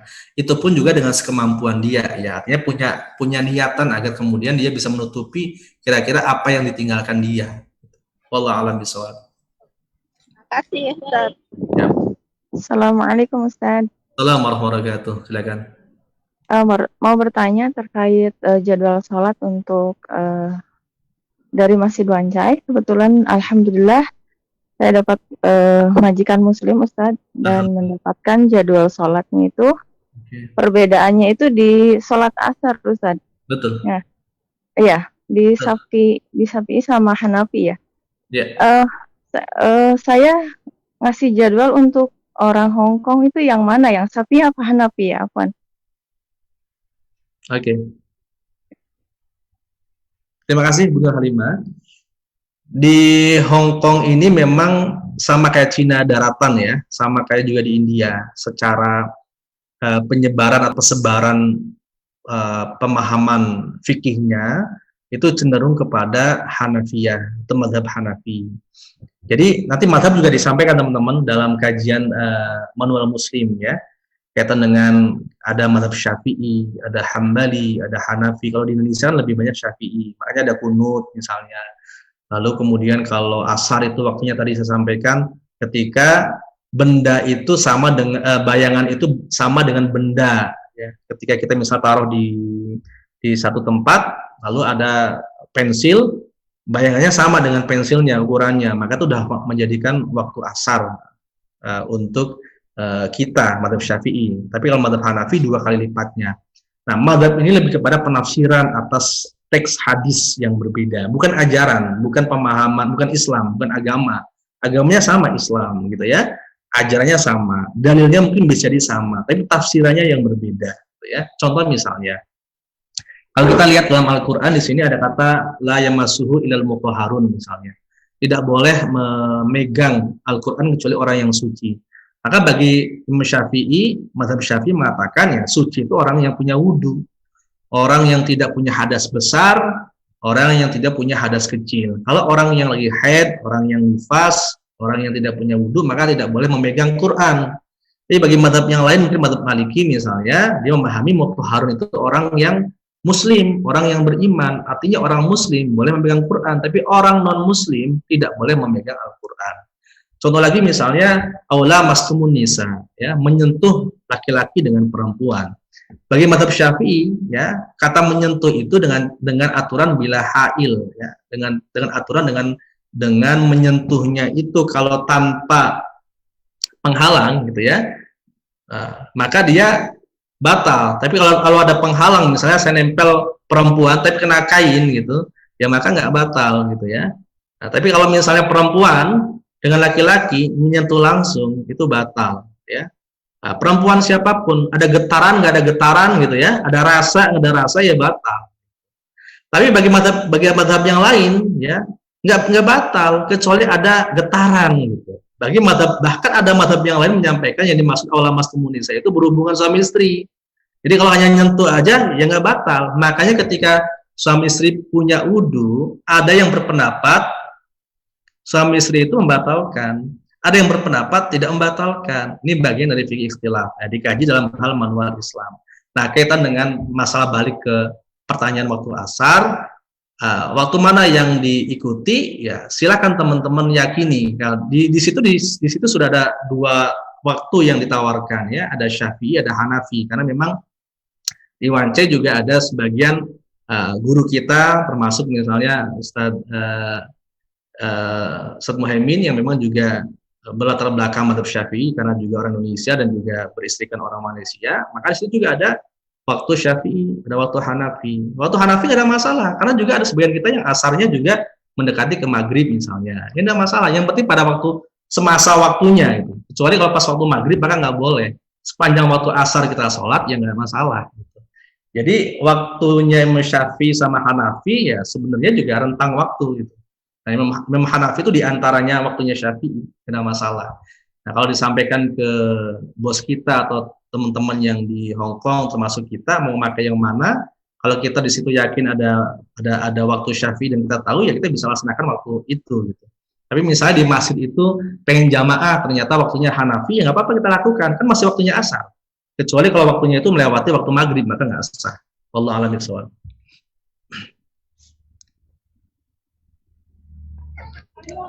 Assalamualaikum Pak Ustadz. Assalamualaikum warahmatullahi wabarakatuh. Saya mau tanya, saya tadi kan dengar masalah yang non-muslim itu, Ya. yang mengucapkan kalimat syahadat, apa dan mengucapkan kalimat syahadat harus sama kiai? Ya. Oke. Baik, terima kasih. Di Hong Kong yang ada kiainya kiai imam nih. Enggak, saya juga mu'alaf Pak Ustadz. Maaf, saya juga mu'alaf. Siap. Saya ngucapin dua kalimat syahadat dulu waktu saya menikah. Mantan suami saya Islam. Baik. Tapi hanya waktu menikah itu aja gitu loh. Alhamdulillah Bu Heni malah kemudian masih Islam sampai saat ini kan? Alhamdulillah masih saya pertahankan walaupun saya sudah pisah, walaupun ujiannya sangat besar. Nah, saya juga mau tanya, kan ipar saya kan dari Islam masuk ke Hindu. Ya.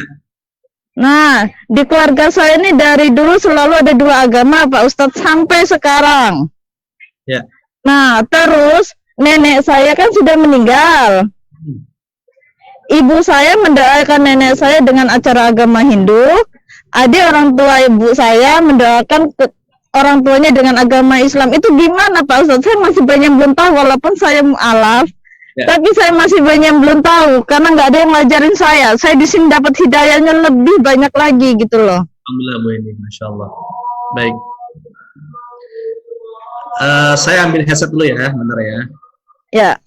Masya Allah, tabarakallah.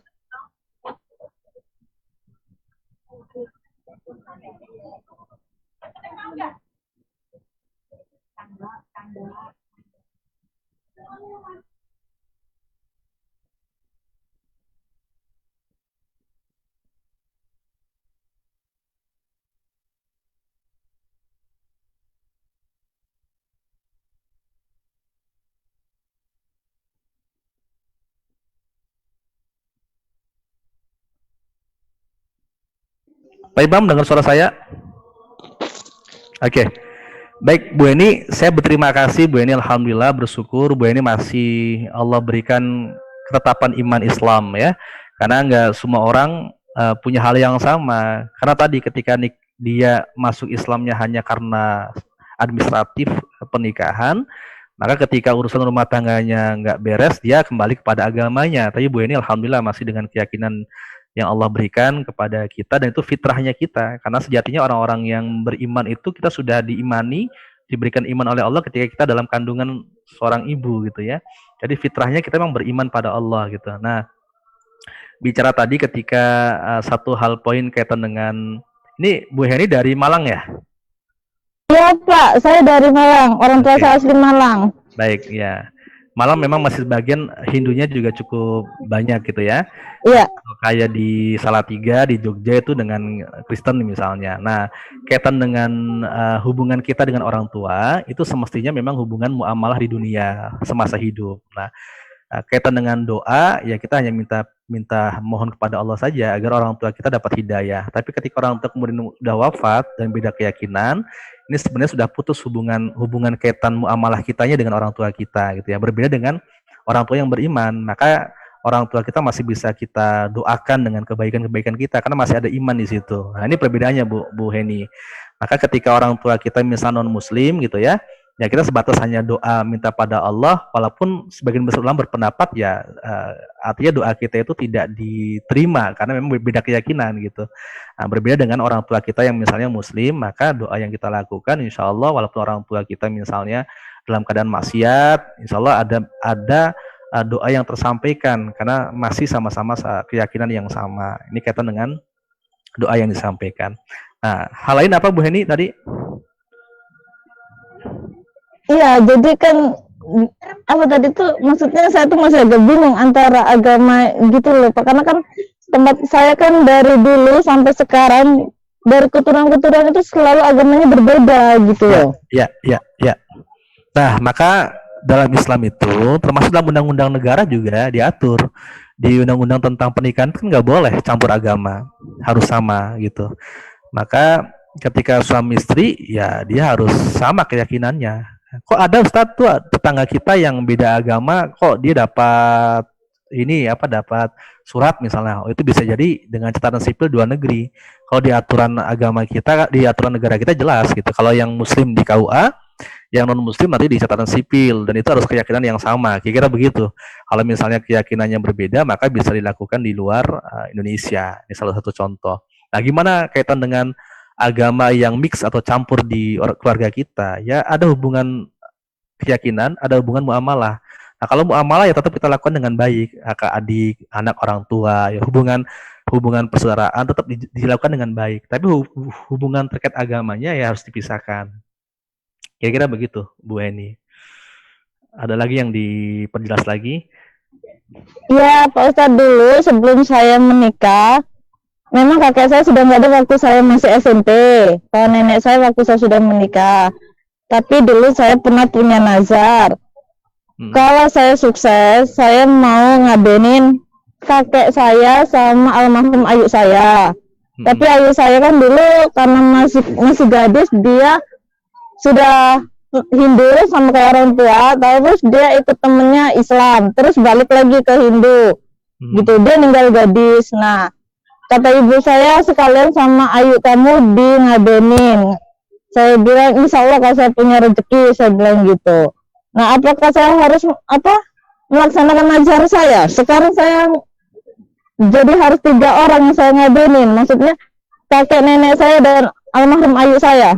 Gitu loh Pak Ustadz. Apa harus tetap saya jalankan nazar itu? Ya, baik. Ngabenin yang dimaksud ngebakar kan ya?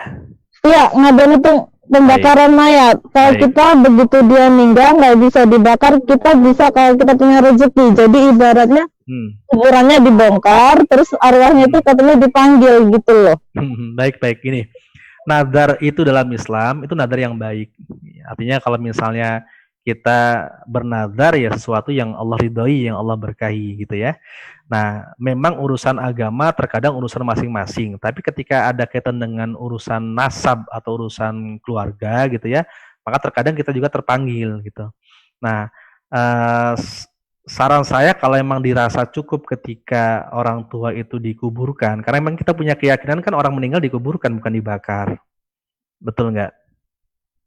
Nah, saran saya nazar itu, kalau saya yakini nazar itu tidak harus dilakukan. Satu, nazar itu menyalahi agama, menyalahi keyakinan kita, gitu ya. Yang kedua justru juga menyakiti tanda petik yang orang yang meninggal. Karena memang keyakinan kita kan orang yang meninggal bukan dibakar tapi dikuburkan gitu ya. Kecuali kalau misalnya ada anggota keluarga kita yang Hindu sesama agama, dia melakukan ya itu silakan saja. Tapi ya kita sendiri merasa karena itu beda keyakinan gitu ya, dan kemudian ini kaitan juga dengan masalah agama, urusan jenazah itu, ya kita pahamkan gitu. Ini menurut saya udah cukuplah dilakukan seperti ini gitu. Gitu Bu Heni. Memang ini agak sedikit perlu pengorbanan untuk menjelaskan ya kepada keluarga karena beda keyakinan. Namanya orang beda keyakinan kan beda pemahaman gitu ya. Iya, tapi orang saya masih meminta duit itu nantinya saya harus ngajarin itu gimana Pak Ustadz? Saya itu nggak bisa melihat orang tua saya, apalagi seorang ibu menangis saya nggak bisa. Karena saya seorang ibu gitu loh. Baik. Ya intinya kan ibunya masih ada nggak Bu Heni? Alhamdulillah ibu saya masih ada. Anak saya yang cewek ikut ibu saya, kalau anak saya yang kembar ikut mantan suami. Oke, baik. Ya Bu Heni sampaikan saja. Artinya kaitan dengan muamalah urusan nafkah ke ibu, ngasih makan ke ibu tuh nggak ada masalah. Itu emang kewajiban seorang anak ya, walaupun beda agama gitu. Tapi keyakinan dengan pembakaran misalnya bisa disampaikan ya, kaitan dengan kaidah itu gitu.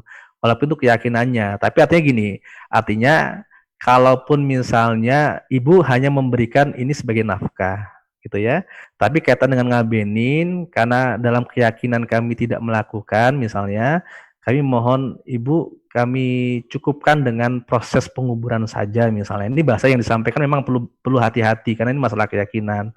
Nah, gimana caranya mulai pendekatan itu Bu? Karena memang berharap kitanya nggak ikut serta dalam hal proses itu gitu. Harapan kita sih Bu Heni nggak melakukan itu, tapi dengan cara yang baik gimana kira-kira prosedur atau penjelasan yang bisa disampaikan Bu Heni ke beliau gitu. Terus kalau maksudnya gini Pak Ustadz, ibu saya mau tetap mengadakan pengajian, tapi kan posisi saya masih di sini, saya nggak masalah, hanya memberi uang itu aja gitu, gimana Pak Ustadz? Ya itu tadi artinya gini. Satu hal itu keyakinan yang diyakinkan oleh ibu gitu ya. Kaitan juga dengan urusan agama. Karena kematian ini kan urusan keagamaan, bukan urusan dunia, bukan urusan hubungan biasa gitu ya. Yang kedua kaitan dengan support kita gitu ya. Support kita kaitan dengan muamalahnya. Artinya begini Bu, punya strategi yang khusus lah Ibu, saya kasihkan duit ini sebagai nafkah Ibu. Ibu silakan mau dipakai, tapi saya nggak ikut serta dalam proses itu, dalam mensupport itu. Artinya gini, Bu Heni niatkan jangan memberikan itu untuk acara itu. Kira-kira begitu ya. Jangan niatkan untuk itu gitu. Nah, tapi Ibu kasih aja bahwa ini adalah bentuk kewajiban saya memberikan nafkah ke Ibu, tapi bukan khusus untuk acara itu gitu. Saran saya coba pelan-pelan disampaikan. Memang berat sih, karena itu beda keyakinan. Gitu. Memang berat karena orang tua saya masih keras kepala gitu, jadi saya agak sering bertengkar tadinya gitu loh. Jadi saya lebih baik banyak mengalah gitu loh. Baik. Sambil gini Bu, sambil doakan agar dapat hidayah, karena kita berharap juga Ibu ketemu dengan orang tua di surga nanti ya. Bertemu dengan ridhonya Allah. Maka siapapun di antara kita, kalau kita punya saudara, punya orang tua yang memang belum diberikan hidayah Allah, ya kita doakan Allah berikan hidayah yang terbaik agar kita sama-sama diberikan tempat yang terbaik di sisi Allah. Ini penting dalam sholat Ibu, dalam zikir gitu ya. Ada waktu mudah-mudahan orang tua bisa berubah untuk itu gitu. Tapi kalau nafkah lainnya silakan aja dilakukan, tapi itu proses Ibu untuk mendakwahi keluarga. Nah, kita biasa dakwah kan sesama muslim nih. Nah, dakwah kepada non-muslim juga penting, boleh mengajak walaupun nggak memaksakan. Tapi kita ajak, kita kasih penjelasan, penerangan. Kan orang dapat hidayah karena dijelaskan, Bu. Betul nggak? Orang dapat hidayah, percaya pada Allah karena dapat informasi, dapat berita, diskusi, kan gitu kan? Maka iya, tapi sulit. Nggak apa-apa Bu Heni. Saya doakan sama-sama lah untuk Bu Heni sekeluarga. Pelan-pelan ya, nafkah untuk makan, nafkah untuk kehidupan Ibu kasihkan, itu kewajiban Ibu Heni kepada orang tua. Tapi kaitan dengan ibadah dan sebagainya ya disampaikan saja secara pribadi, Bu, karena kita beda keyakinan, saya tidak ikut serta, tapi nafkah untuk kebutuhan hidup saya sampaikan ke Ibu. Silakan Ibu mau dipakai buat apa, itu tanggung jawabnya Ibu. Kira-kira begitu. Tapi saya punya pandangan kaitan dengan ngabeni dalam Islam gini kan gitu. Gak apa-apa, pelan-pelan. Nah, mudah-mudahan nanti dapat hidayah dari Bu Heni. Kenapa tidak kan gitu? Ya, Allah amin sholat. Bismillah, pelan-pelan ya. Iya, saya sangat kesulitan Pak Ustadz. Karena apa ya? Alhamdulillah memang ada hidayah. Orang tua saya sudah bisa menerima saya pakai hijab. Waktu saya cuti kemarin, alhamdulillah gitu. Tapi kalau saya dan dia sih nggak putus-putus gitu. Cuman itu dia masih berkeras. Kepengennya sih apa yang diminta dia diturutin gitu loh Pak Ustadz. Makanya saya agak kesulitan. Karena kan memang itu saya akuin. Saya juga kadang belajar Islam saya nggak segampang saya bayangkan, ujiannya terlalu besar. Tapi makanya kadang saya kepengen mencari ustadz itu yang bisa meruqyah saya. Karena apa? Pelajaran agama Hindu saya masih banyak yang ada, kayak perasaan saya masih ada di diri saya gitu loh Pak Ustadz. Cara-cara saya sembahyang pun masih susah saya menghilangkan gitu loh. Sekarang ini saya bimbing anak, kadang anak bilang, Ibu, kenapa saya kalau ke masjid hanya dianterin dengan aku, sedangkan aku nggak mau masuk? Apa karena uti sembayangnya berbeda sama adik, kata dia gitu. Saya bilang, iya, kamu yang sabar, saya bilang gitu. Makanya ibu cepat pulang, kata dia, seperti itu Pak Ustadz. Saya sangat kesulitan membimbing anak saya gitu. Alhamdulillah ibu saya setiap anak saya ngaji atau apa dia mengantar gitu loh Pak Ustadz. Dia terbuka hatinya. Tapi membuka hati orang tua saya sangat sulit gitu loh Pak Ustadz. Bu. Artinya begini, tidak hanya Bu Heni, selevel Nabi aja ada yang anaknya tidak mengimani. Selevel Nabi Muhammad saja ada pamannya tidak mengimani gitu ya. Nah, tapi ada niatan baik kita untuk ini menjadi ladangnya Bu Heni untuk terus berbuat baik atas nama orang tua dan anak-anak dan orang tua. Yang berikutnya juga tambahan tugas kita semuanya untuk sama-sama mendakwahi pelan-pelan Bu, pelan-pelan. Maka nanti menurut saya saya juga sampaikan ke teman-teman yang lain ya. Orang itu lihat Islam itu bukan Quran.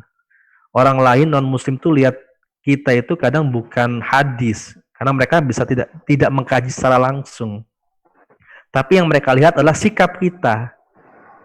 Ibadahnya kita, sikap kita gitu. Orang melihat tuh Islam tuh kayak gitu. Maka jangan sampai kemudian kita berjilbab perilakunya nggak baik. Jangan sampai kita berjilbab nggak sholat. Kita nggak berjilbab malah perkataannya buruk. Nanti orang melihat, oh Islam tuh kayak gitu ya gitu. Karena nempel dalam diri kita gitu. Orang nggak lihat Qur'annya apa, hadisnya apa, buru-buru mereka mau lihat. Yang dilihat adalah orangnya, kitanya gitu ya. Nah termasuk juga kaitan dengan Bu Heni tadi, ikhtiarkan Bu dengan program ini juga pelan-pelan kita lebih kenal Islam. Dari mulai iman itu apa, Islam itu apa, ihsan itu apa gitu ya, pelan-pelan. Sembari juga kita berdakwah kepada sesama Islam dan juga pada orang-orang yang memang ingin kita dapatkan hidayah dari Allah, termasuk orang tua kita.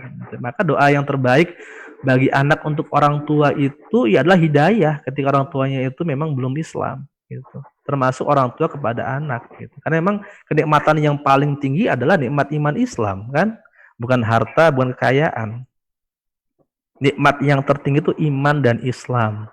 Makanya sekaya apapun kalau anak kitanya nggak beriman ya urusannya bukan hanya dunia tapi akhirat, termasuk orang tua. Maka ada waktu kita untuk kemudian mengajak juga pelan-pelan gitu, pelan-pelan. Nah, kalau udah kita berikan penjelasan ya mudah-mudahan ada waktunya diberi hidayah. Memang susah ya karena memang tugas tidak hanya kita, para nabi juga butuh pengorbanan. Kira-kira begitu Bu Heni ya. Sering terus konsultasi dengan kami nggak ada masalah, dengan Pak Imam nggak ada masalah, terbuka agar kemudian dakwah kita semakin baik. Bu Heni juga di lingkungan yang baik di Hong Kong, agar pulang juga memberikan dampak yang baik, bukan menyalahkan dengan keras, dakwanya dengan mencaci maki. Ini bukan cara yang dicontohkan oleh Nabi, tapi dengan cara yang halus, yang baik, sehingga orang ngelihat kita itu, oh Islam tuh kayak gini gitu ya, kasih sayang, hormat dan sebagainya gitu. Walaupun ada memang batasan hak wajiban sebagai orang tua ke anak dan juga batasan kaitan dengan keyakinan. Sama kayak misalnya, apakah semua orang tua kita harus dituruti walaupun satu agama? Enggak harus. Kalau orang tua kita nyuruh kita korupsi kan nggak boleh kita ikutin. Orang tua nyuruh kita maling mobil atau maling motor di sebelah atau misalnya ngambil sawahnya orang lain kan nggak boleh. Artinya nggak semua kemudian apa yang diperintahkan orang tua juga kita turutin walaupun itu muslim. Karena di situ ada kata perintah itu dengan kata yang ihsan, yang baik, sesuatu yang baik yang kita turuti gitu. Wallahu a'lam bishawab ya Bu Heni. Makasih Pak Ustadz. Ya, sama-sama. Ada yang lain? Sebelum kita... Ya, Assalamualaikum Ustadz. Ya, salam. Silakan Mbak Kami. Ya, iya saya mau tanya, ini sekarang kan lagi musim dingin ya, kan pakai kaos kaki. Terus kalau waktu wudhu itu cuma mengusap itu apa istilahnya itu khauf apa itu boleh nggak? Baik. Memang ada bab terkait dengan membasuh atau mengusap terkait dengan sepatu, karena sepatunya di zaman Nabi itu enggak sepatu yang kotor kayak kita sekarang ya. Jadi bentuknya itu sepatu yang lengket langsung ke kaki. Ya, kalau di Mekah Madinah tuh masih ada tuh bentuknya ya, kayak karet gitu. Nah, itu juga sebenarnya disyaratkan sebelumnya dalam keadaan suci. Maka kita cukup di sepatunya. Ada yang berpendapat kalau memang kita bisa lakukan dengan sempurna gitu ya, walaupun dalam keadaan dingin gitu, atau boleh dengan air hangat gitu, ya kita lakukan dengan sempurna. Tapi ada memang yang berpendapat, nah kalau kita suci, sebelumnya suci, kemudian kita mau wudhu lagi, maka cukup dengan bahasanya kayak kos kakinya lah gitu ya, yang kita usap gitu, kira-kira begitu. Tapi kalau misalnya saya udah pernah di Hong Kong, alhamdulillah full wudhu, full mandi ya, walaupun musim dingin ya, jadi masih bisa dilakukan, kecuali memang dalam keadaan sakit, kan ada tayamum tuh gitu ya, sakit tangan bisa kemudian berwudu dengan sempurna. Bahkan kalau berwudu kemudian jadi sakit, maka itu dalam keadaan darurat itu bisa dilakukan. Tapi kalau misalnya sedingin apapun tapi kita bisa lakukan ya dengan air hangat, atau misalnya dengan air biasa kita masih nggak merasakan dampak negatif, saya kira masih dilakukan dengan sempurna. Itu ya Mbak Kami ya. Wallahu a'lam bishawab. Iya, tapi kan itu nggak enak kan, masjid mau wudhu nyalain air panas, maksudnya nggak enak sama majikan itu. Yang enak itu mendawamkan wudhu. Yang enak tuh mendawamkan wudhu. Artinya apa? Wudhu itu kan nggak kayak tayamum. Kalau tayamum tuh sekali tayamum hanya untuk satu kali sholat. Tapi kalau wudhu, kalau jenengan sehari itu bahkan nggak batal, 5 kali sholat pun bisa dilakukan dengan satu wudhu. Asal kita nggak batal, kan gitu. Nah, betul nggak? Wudhunya yang sulit. Ya, coba diatur, Ya, makasih, ya, insya Allah Allah mudahkan ya. Sambil sering doa, kalau ada hal sulit tuh minta Allah mudahkan. Insya Allah Allah mudahkan. Ada lagi yang lain? Ya, amin. Cukup semuanya? Kalau cukup kita doa bersama.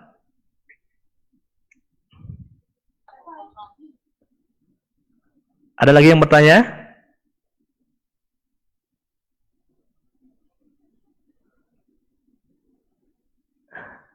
Sudah kayaknya Bapak, kita doa saja karena waktu sudah jam 6 sore ya. Oh, belum ya.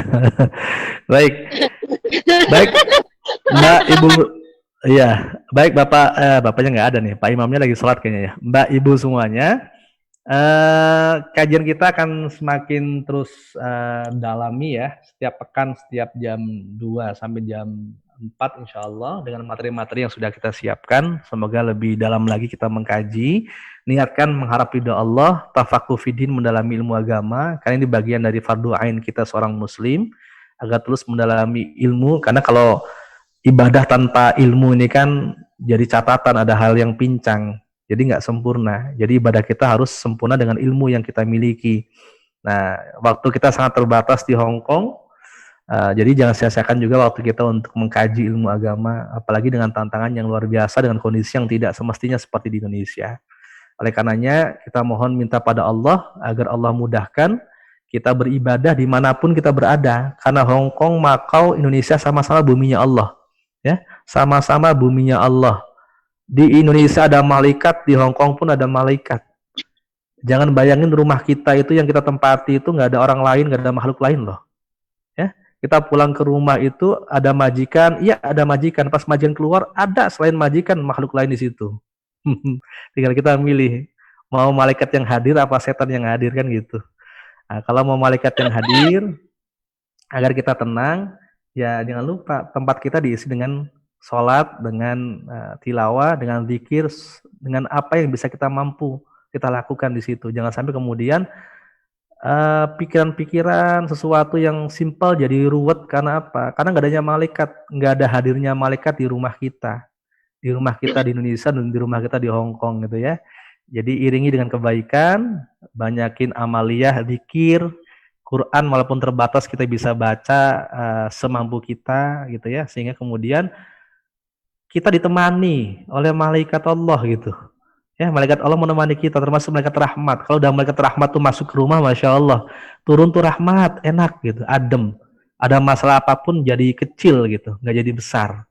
Tapi kalau yang datang itu setan udah ruwet dah.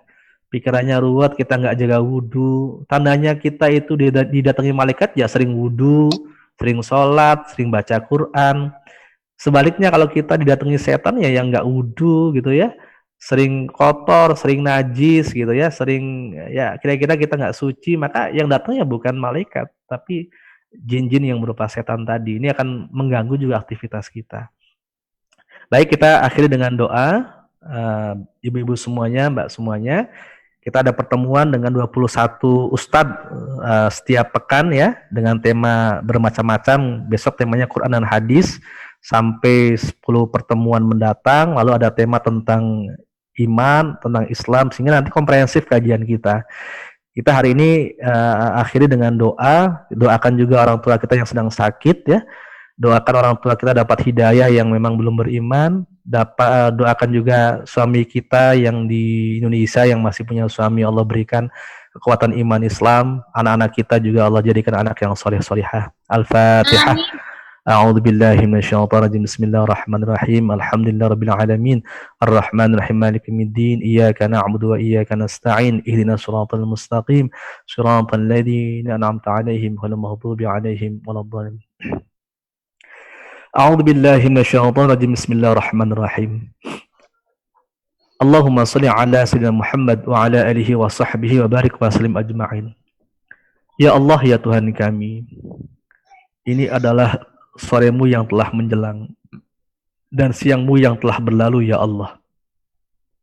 Kami hadir di muka bumimu ya Allah, di Hong Kong, di Macau. Ini tempatmu ya Allah, tempat yang engkau berikan kepada kami ya Allah. Ini makhlukmu ya Allah yang engkau kendalikan ya Allah. Jadikanlah kami hambamu yang penuh dengan ketaatan, hambamu yang penuh dengan hidayahmu ya Allah, hambamu yang penuh dengan rahmat cinta kasihmu, hambamu yang penuh dengan keberkahan darimu ya Allah. Allahumma ya qadiyal hajat, wahai Allah pemenuh segala hajat. Ya Allah ya Tuhan kami, kabulkan hajat-hajat kami ya Allah. Hajat ibu ayah kami, hajat suami anak cucu kami, hajat orang-orang yang ada di sekitar kami ya Allah, hajat saudara kami ya Allah, hajat siapapun di antara kami ditinggal dimanapun berada ya Allah. Allahumma ya kafiyal muhimmat, wahai Allah pencukup segala kepentingan. Cukupkanlah kepentingan hidup rumah tangga kami. Cukupkanlah kepentingan pendidikan anak-anak kami. Cukupkanlah kepentingan pekerjaan, karir, usaha, dan profesi kami. Cukupkanlah bekal ibadah kami. Cukupkanlah bekal haji untuk kami lakukan sebelum berjumpa mati. Allahumma ya syafil amrad, wahai Allah penyembuh dari segala penyakit, sembuhkan kami ya Allah. Sembuhkan orang tua kami yang sedang sakit, sembuhkan suami kami, anak kami yang sedang sakit ya Allah. Siapapun sahabat kami pekerja migran di Hong Kong, di Macau yang kau uji dengan kesakitan, sembuhkan ya Allah. Ya Allah, jauhkan kami dari penyakit hati ya Allah, dengki, iri, sum'ah, riyah, pelit. Ya Allah ya Rahman, Allahumma ya dafi'al baliyat, wahai Allah jauhkan kami dari berbagai bala dan bencana ya Allah, baik bencana natural alam maupun bencana finansial keuangan ya Allah, terlebih bencana spiritual keimanan. Allahumma ya rafi'ad darajat, wahai Allah pengangkat derajat, peninggi martabat, angkat derajat dan martabat kami ya Allah. Muliakanlah semua anak cucu kami ya Allah, beserta umat Nabi Muhammad SAW di hadapan-Mu ya Allah. Muliakanlah ya Allah. Jadikanlah kami ya Allah perjumpaan dengan Nabi-Mu ya Allah. Allahumma ya mujibad da'awat ya Allah, penjawab segala permohonan, kabulkan permohonan permintaan kami ya Allah. Ya Allah ya Tuhan kami jauh dari orang-orang yang kami kasihi, yang kami cintai ya Allah. Ya Allah, pertemukan kami dengan orang tua kami yang sedang sakit, ya Allah. Bagi orang tua kami yang sudah wafat, luaskan kuburnya, ya Allah. Terima amal ibadahnya, ya Allah. Bagi suami kami, ya Allah, yang kau uji, ya Allah. Ya Allah, bagi suami kami yang belum menjadi contoh imam bagi anak-anak kami, jadikan, ya Allah. Suami kami imam yang baik, imam yang adil, yang membawa kami kepada surgamu, ya Allah.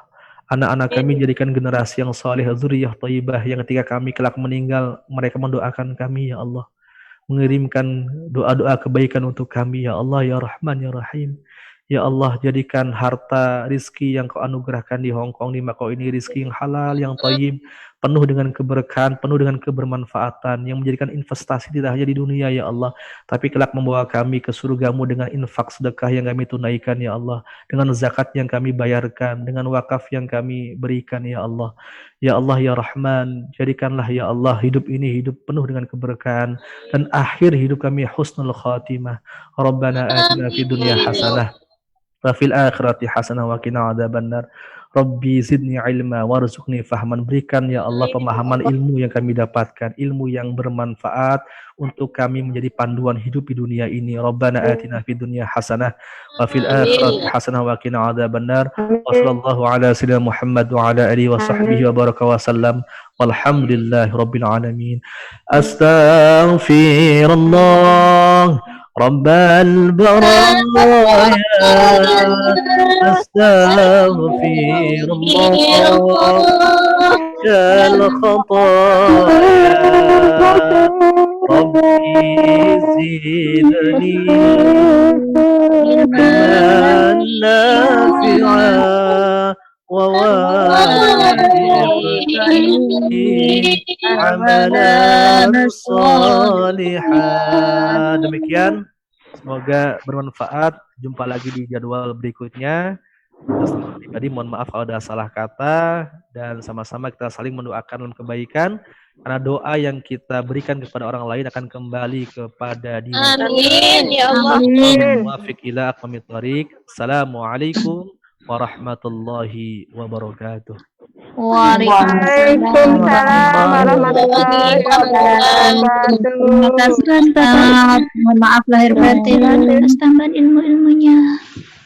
Alhamdulillahirabbil alamin. Masya Allah, tabarakallah, jazakumullah khairan katsiran Bapak Ustadz.